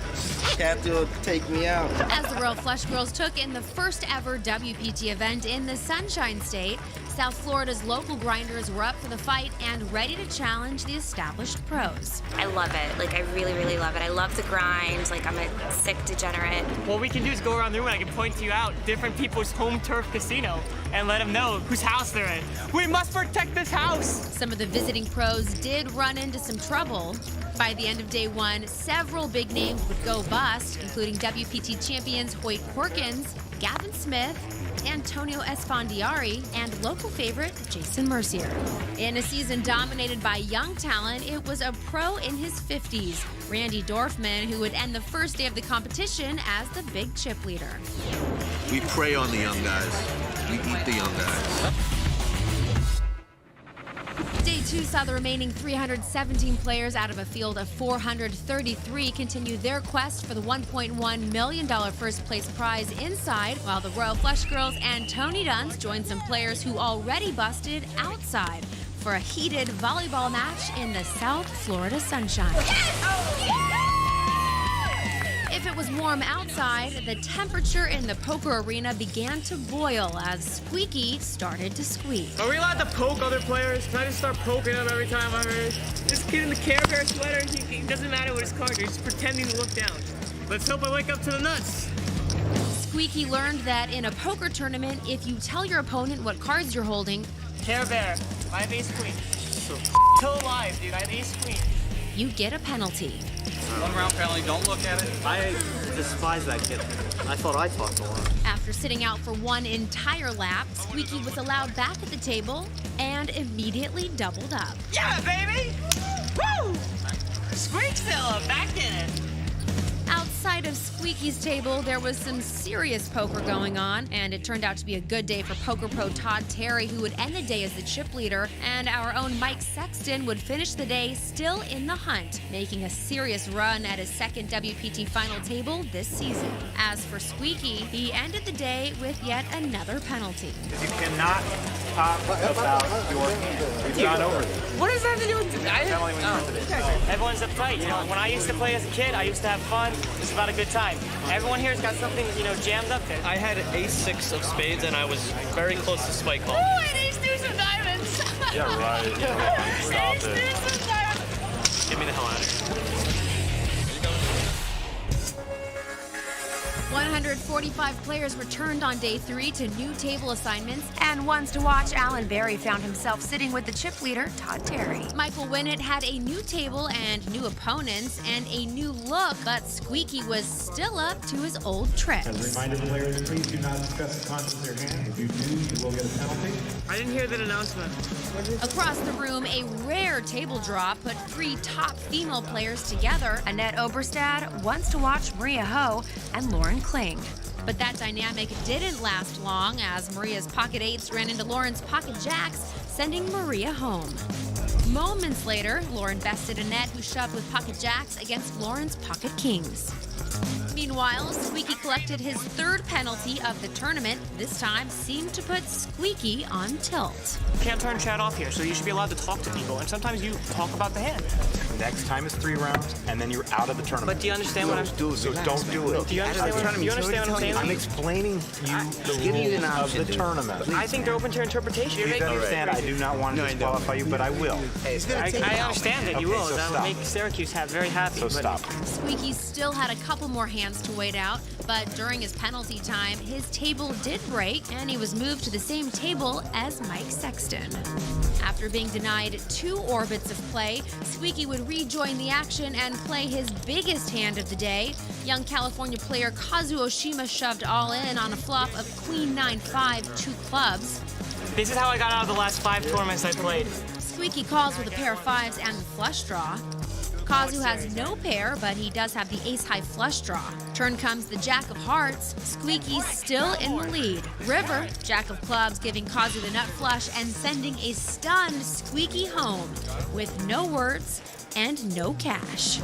As the day drew to a close, Ones to Watch Lauren Kling would be busted out by young Massachusetts player Taylor von Kriegenberg.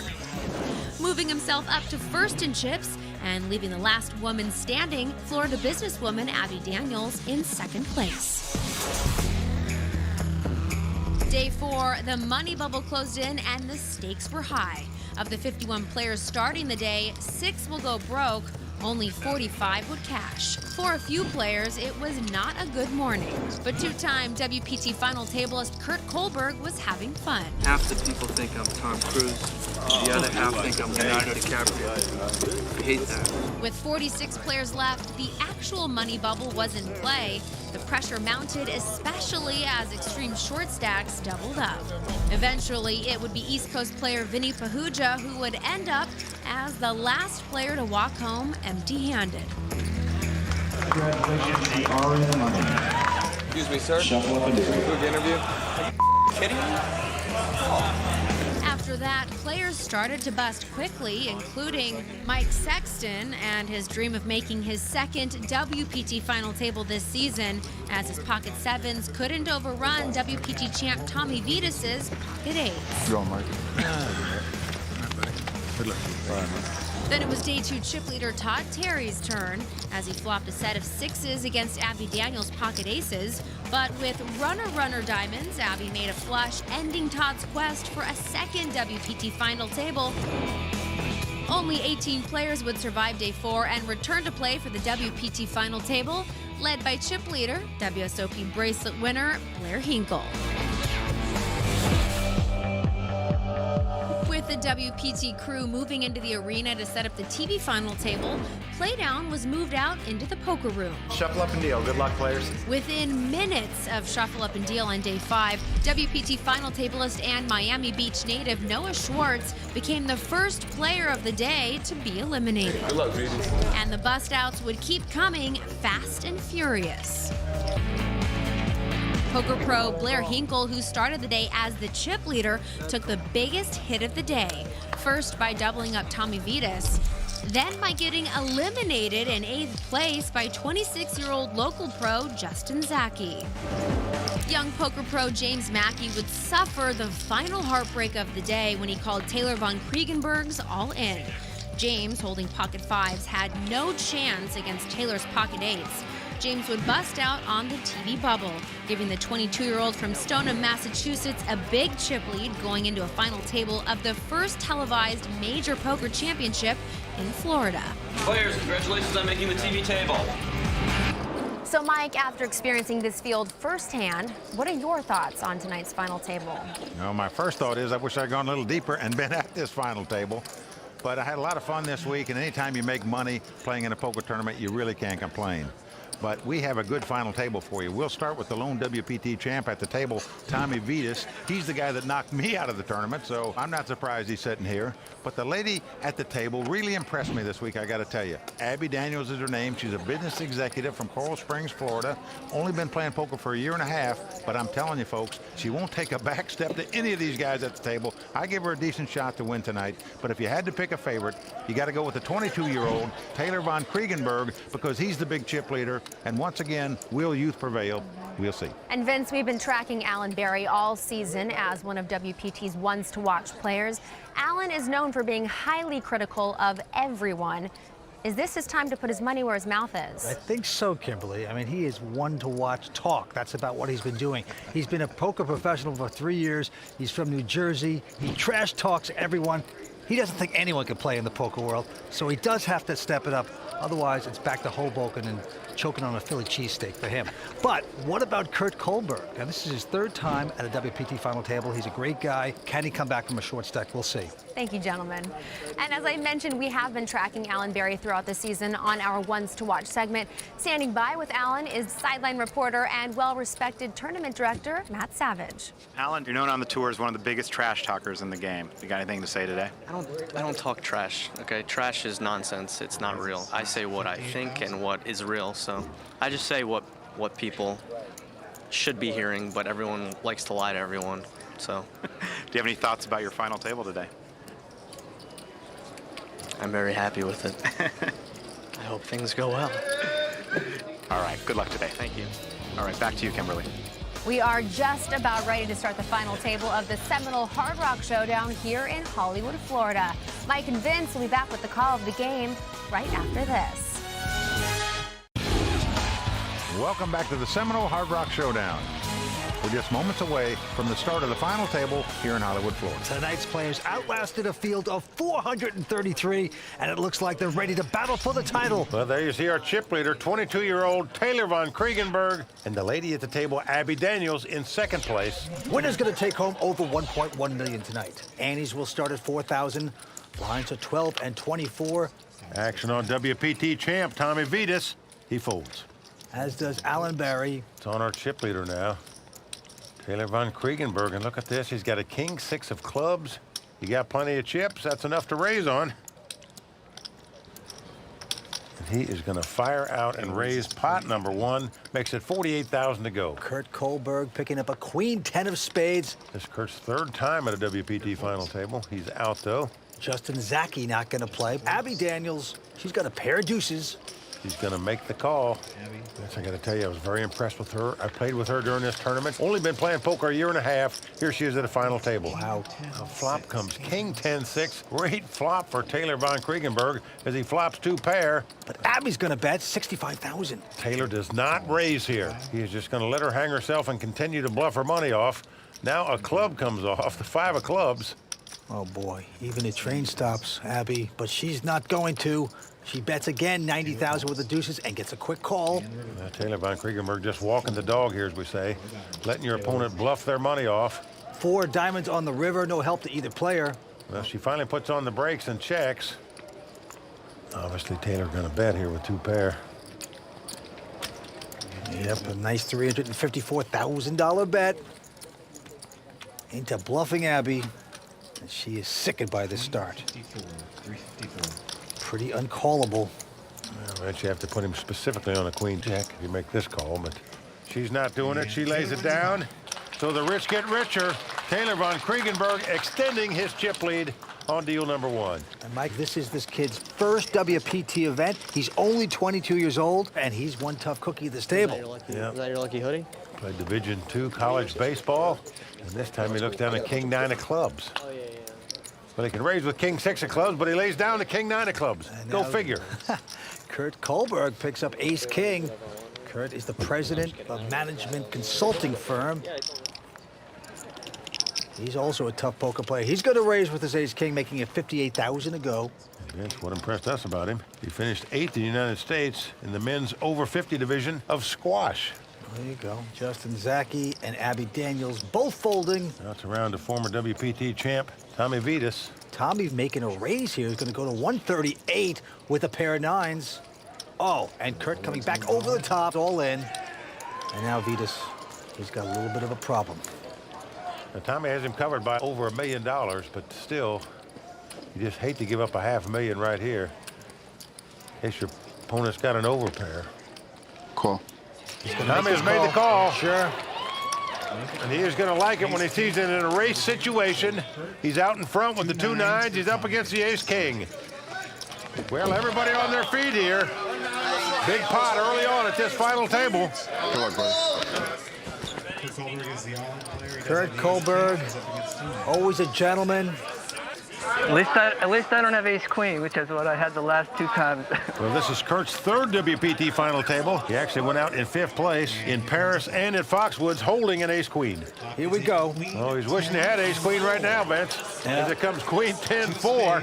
No help for Kurt there.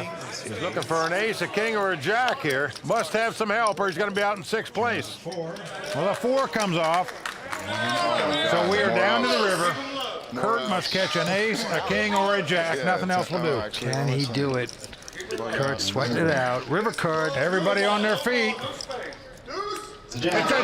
He has done it. He has made Broadway. He has made the ace high straight to stay alive. And right now he is thanking the poker gods. Oh, finally his luck turning around on the World Poker Tour. That's Kurt. We have to take a quick break, but there's more from the Seminole Hard Rock Showdown, including Tony Dunst and the Raw Deal, my 5 questions with South Florida native and WPT One to Watch Jason Mercier, plus a look at all the fun the Royal Flush Girls have been having right here in Florida. We have a lot in store, so stick around. Welcome back to the World Poker Tour, brought to you by ClubWPT.com. Mike and Vince, we just had a great tournament in Indiana. Kimberly, you're right.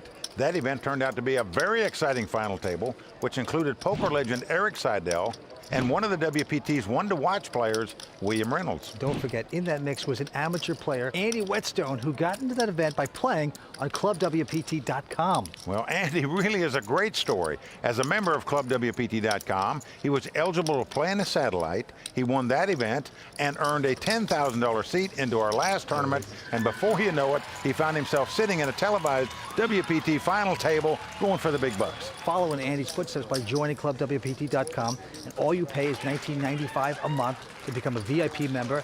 And don't forget, it's safe, it's legal, it's risk-free, it's online poker, and you have a shot at a WPT championship seat. It was a blast. I had the best time of my life. Well, Andy is living proof you really are playing for great prizes and money when you join ClubWPT.com. Well, guys, it looks like the cards are back in play here at the Seminole Hard Rock Showdown. So let's get back down to the final table.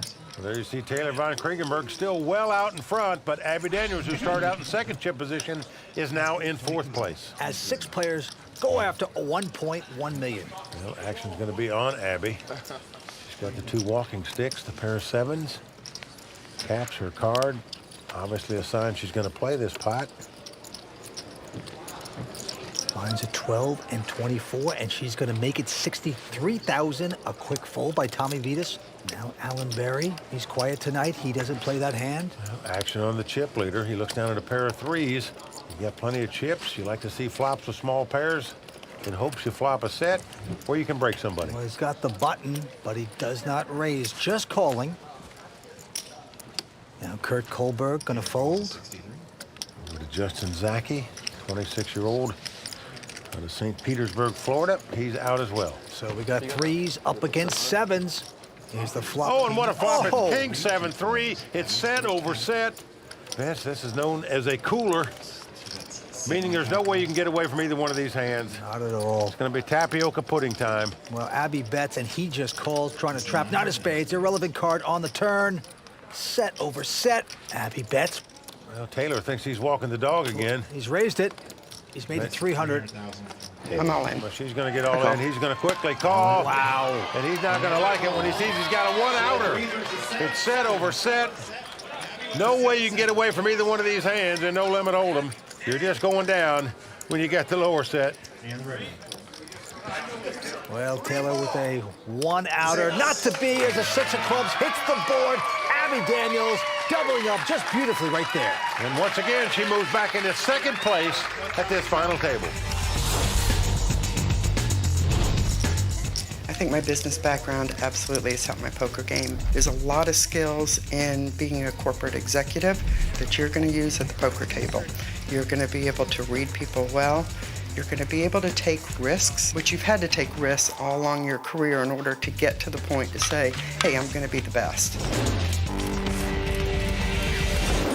A quick break in the action, but more to come, including an installment of 5 questions with Poker Pro Jason Mercier. Is there a Florida-style poker? The World Poker Tour is brought to you by ClubWPT.com.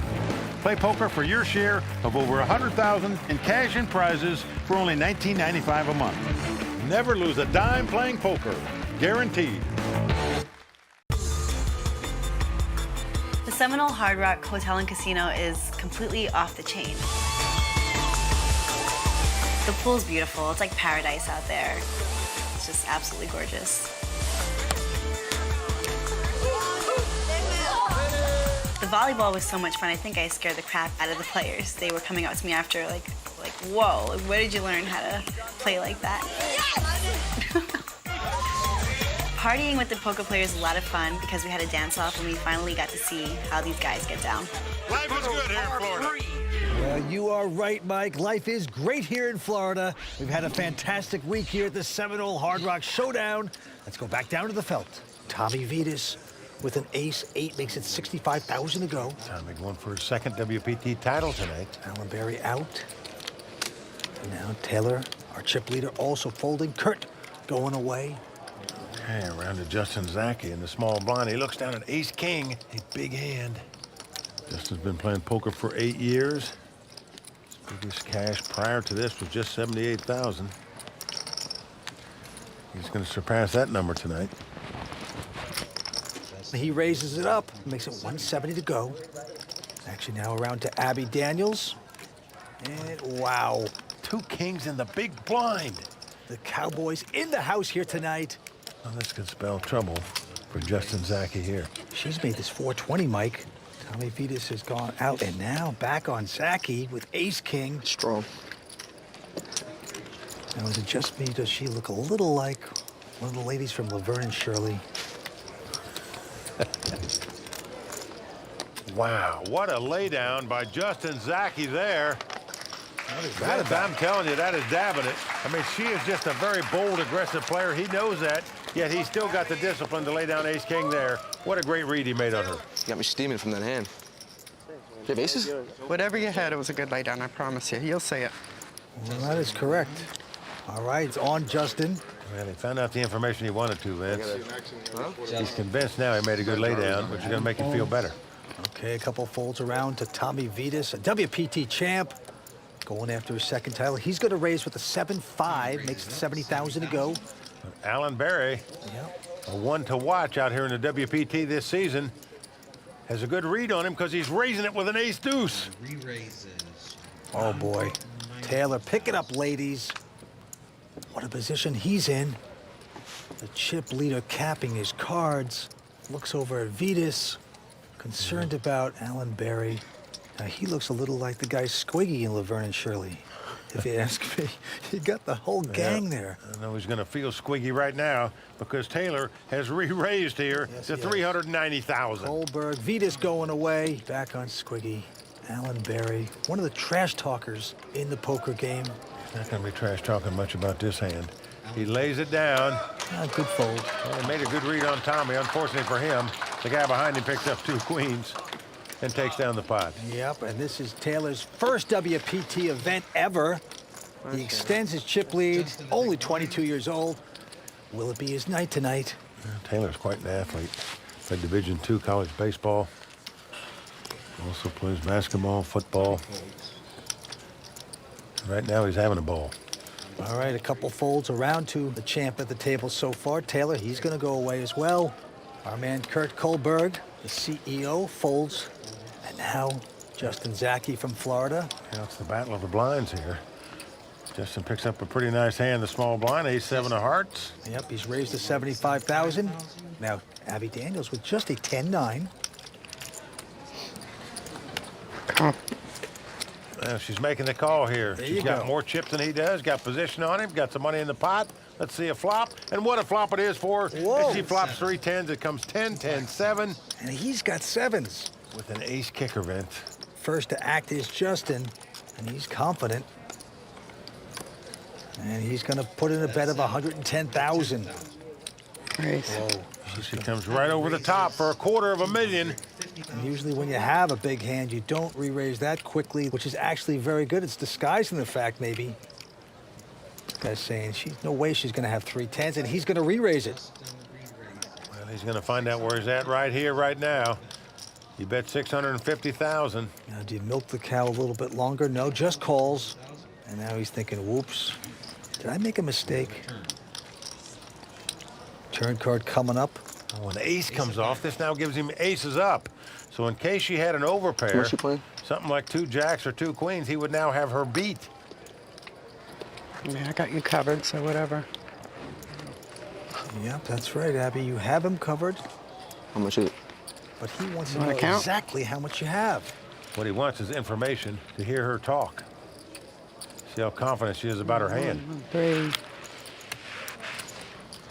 1.9. Yep, now she's been playing poker for 1.5 years. Maybe in a couple more years she'll learn not to talk so much. Oh, he checks. And Abby with a $500,000 bet. Justin's going to play this pot. He's going to most likely have to play it for all his dough here. He knows that. I made a great laydown a minute ago when he folded ace-king. Can he fold aces up here? He's just checking out the body language of Abby.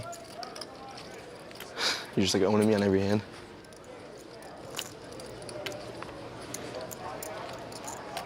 Another great laydown by Justin Zaki. Love that fold. So twice he had big hands, twice he got away from him, Vince, against a very, very aggressive player. For that one going to Abby Daniels. 6 players remain. We're coming back for more on the WPT. Welcome back to the World Poker Tour's coverage of the Seminole Hard Rock Showdown. Before the break, we saw the 2 Floridians at the table. Abby Daniels and Justin Zaki battle it out. Now our own Tony Dunst has been analyzing the action, and he's ready to weigh in on this edition of The Raw Deal, brought to you by Rise. One of the most frustrating moments in poker is the growing sensation that a player you believe to be worse than you is somehow outplaying you.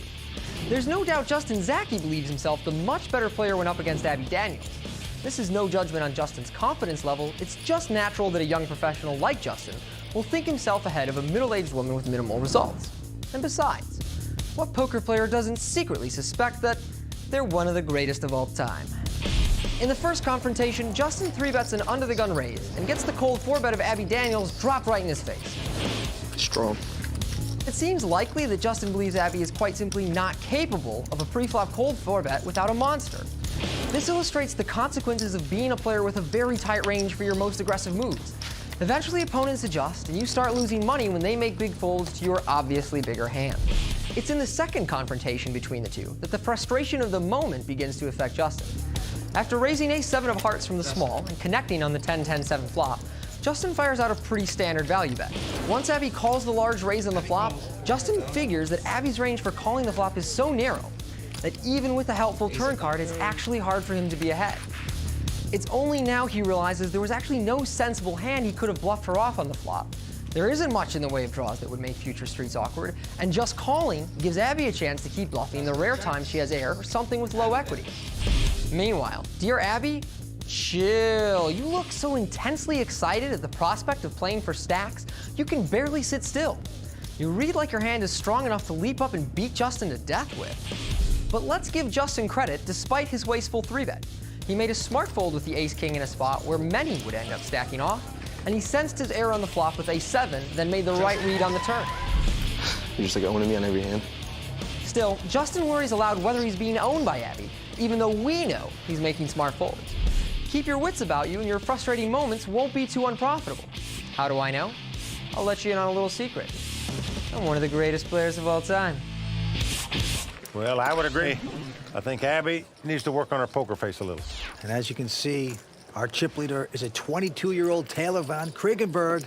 As 6 players remain, to the felt we go. And first to play is going to be Justin Zaki from St. Petersburg, Florida, playing quite well here so far tonight. He's going to fold this one. And now Abby Daniels with just a king-6 is going to raise. Makes it 65,000. She is very aggressive. These guys know it. All right, Tommy Vitas has stepped away from his table. His hand has been mucked. On to Alan Berry. Picks up a very strong ace-queen. Alan Berry, 26 years old from Hoboken, Jersey. Makes the call, no raise. Taylor going away. And Kurt Kohlberg also folding. So two-way action between, well, the whole Laverne and Shirley gang. And flop comes ace-9-8. Good flop for Alan Berry here.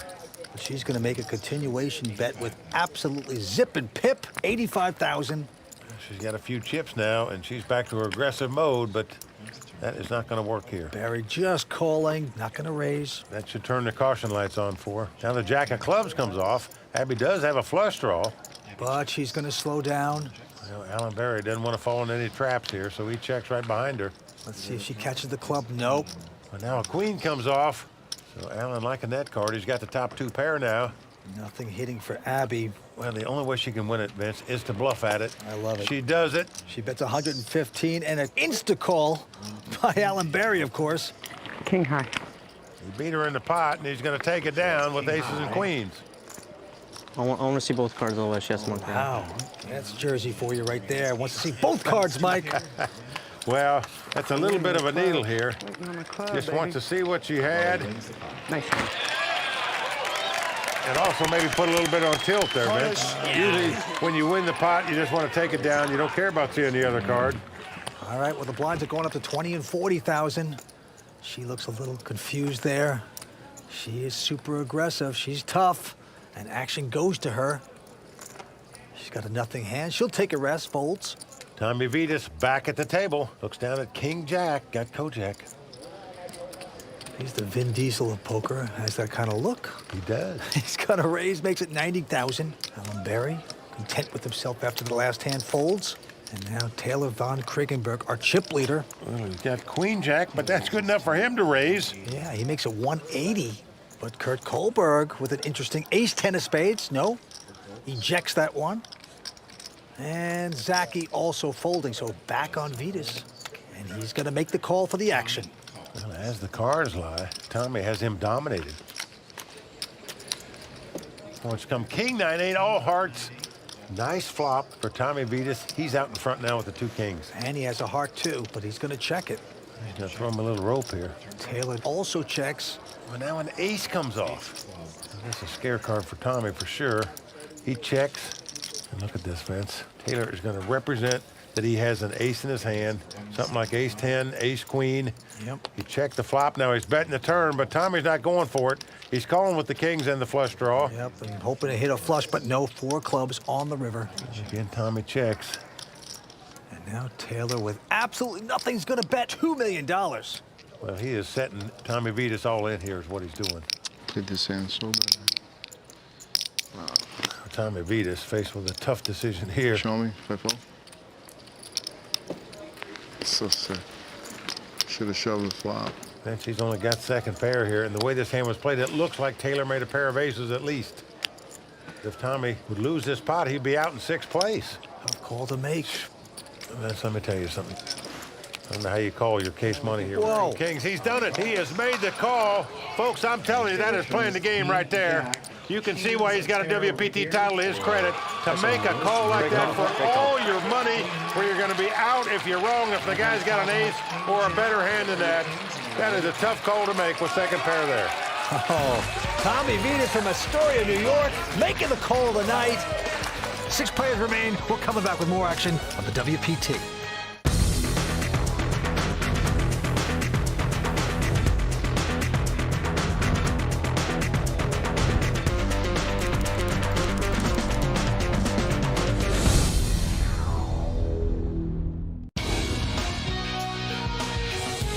Welcome back to the World Poker Tour. This season, in our Ones to Watch segment, we've been tracking several players who we believe are about to break through to poker stardom. And perhaps the top of that talented list is South Florida native Jason Mercier. With an EPT title and a WSOP bracelet on his wrist, Jason's no stranger to the spotlight. I sat down with him to find out when we can expect to see him in our arena in this edition of 5 Questions.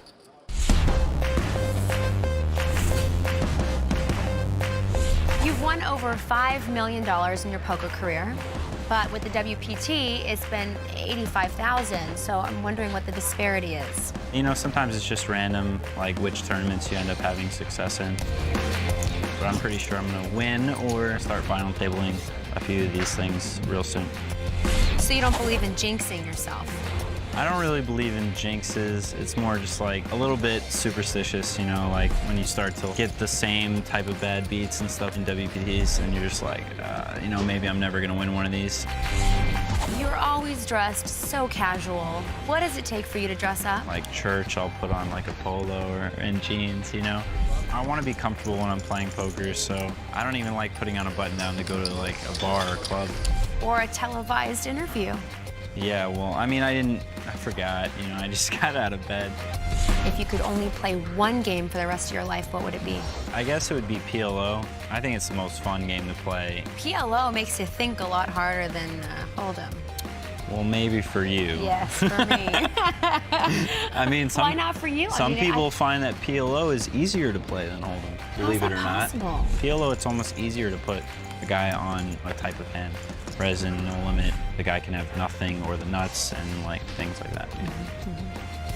We've heard about East Coast poker and West Coast poker. Is there a Florida-style poker? If you asked me that 2 years ago, I would say, yeah, if it's the worst player at the table, then they're probably from Florida. But now I think it's like starting to develop, and like pros are coming in and living in Florida now, so it's growing. And now I think it's becoming like it is in Vegas. Though he busted on the last hand of day one, we all look forward to seeing much more of Jason in the future. Let's get back to Mike and Vince.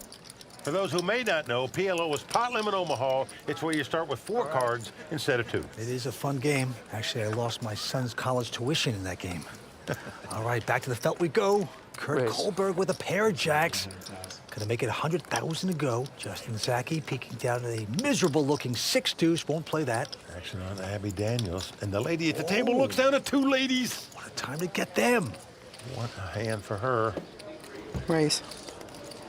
caps a card with that little see-through train, and she's going to raise.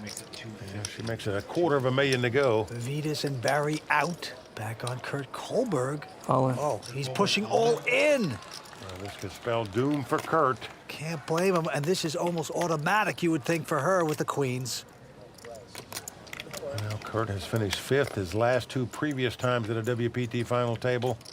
Here, he can finish in 6th place very easily. She's made the right call. 2 queens. And look at this look by Kurt. Oh, man. If Abby Daniels' hand stands up here, she'll be the chip leader at this final table with 5 players left. So Kurt Kohlberg, 3rd time at the WPT final table. He has finished 5th twice. His dream of a WPT championship all on the line. And right now, he needs a lot of luck. Let's see if he can get it. Yeah, flop comes 10-8-4. No help with that flop for Kurt. Abby Daniels well out in front with the queens. Kurt looking very depressed, needs a miracle. Oh, he gets it. Oh! The jack comes off. Abby can't believe it. Nobody else can either, including Kurt.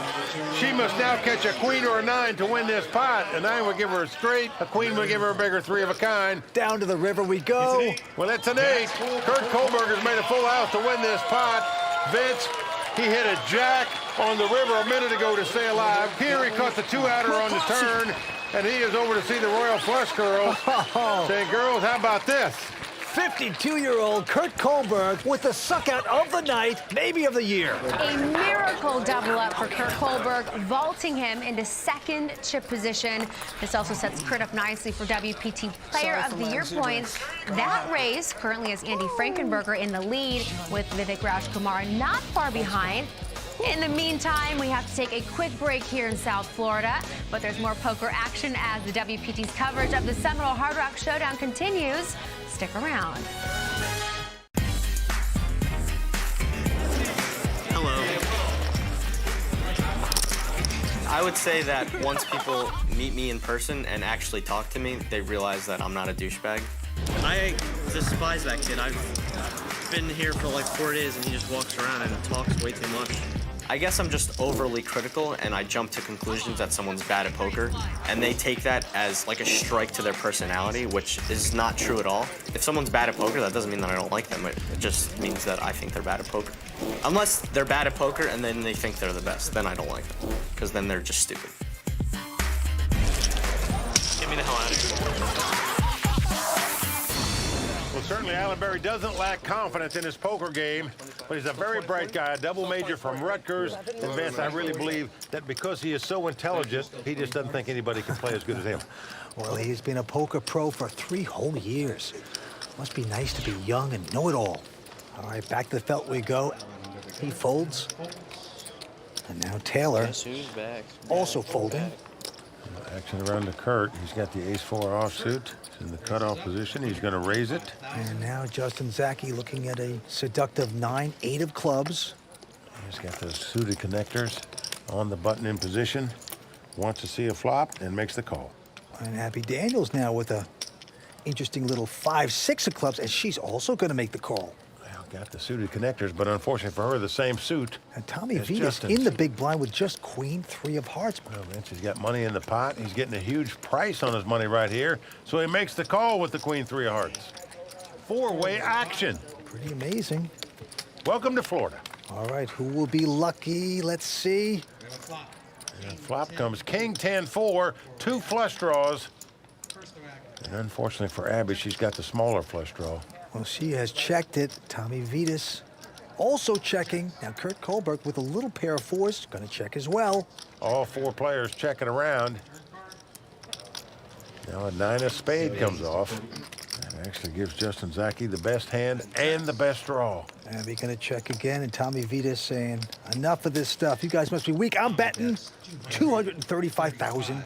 It's just got the gut shot straight draw. Kurt out. But Zaki now is going to make the call. And Abby is going to make the call, too. Abby drawing completely dead here. Little does she know. She better hope the club doesn't come off. Down to the river we go. 3 players. Oh, a jack of clubs. Oh, man. Abby has made a flush. Justin has made a flush. Abby's gonna bet that. It's all in. Well, Tommy Vitas has made a straight. I call. Now he quickly calls. And that infuriates Zaki because he's saying, what's going on here? Am I beat?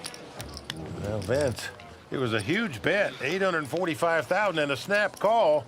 All of a sudden, your 9-9 flush doesn't look that good. I fold. Oh, man, he's folding. Well, he lays this hand down. Abby's going to win this pot with a flush. Justin is going to die when he sees these hands. Oh, yeah. And the truth is, the bad call by Tommy Vitas cost Justin this pot. Zaki is spitting blood right now. He can't believe he got outsmarted there. The lady at the table taking the pot. Tommy should be fearful that one of the two opponents had a flush draw there. How can I call it 3 snaps? So a break for the lady there, and she wins a huge pot. Abby Daniels vaulting from 6th place to chip leader. All I can say is, wow. Well, Kimberly, it goes without saying that Abby Daniels has proven to be a force to be reckoned with. She is fearless. But things didn't always go her way here, like in that unfortunate hand against Kurt Kohlberg. But you got to give her credit. She's not backing down, and she's continuing to fight. And Vince, any surprises in what you've seen tonight? I think the biggest surprise for me is the relative calmness we have seen from this young Alan Barry. What happened? We were expecting fireworks, weren't we, Mike? From this young loudmouth. But it looks like he is taking his time. He is quiet, he's reserved, he is waiting to strike and maybe open up his mouth. You never know. Well, gentlemen, as you know, only one of these 6 players will walk out of Hollywood, Florida as the next WPT champion. So join us next time for WPT's continuing coverage of the Seminole Hard Rock Showdown, brought to you by ClubWPT.com. Until then, for Mike Sexton, Vince Van Patten, Tony Dunst, the Royal Flush Girls, Matt Savage, and the whole WPT team, I'm Kimberly Lansing saying thanks for watching. Good night.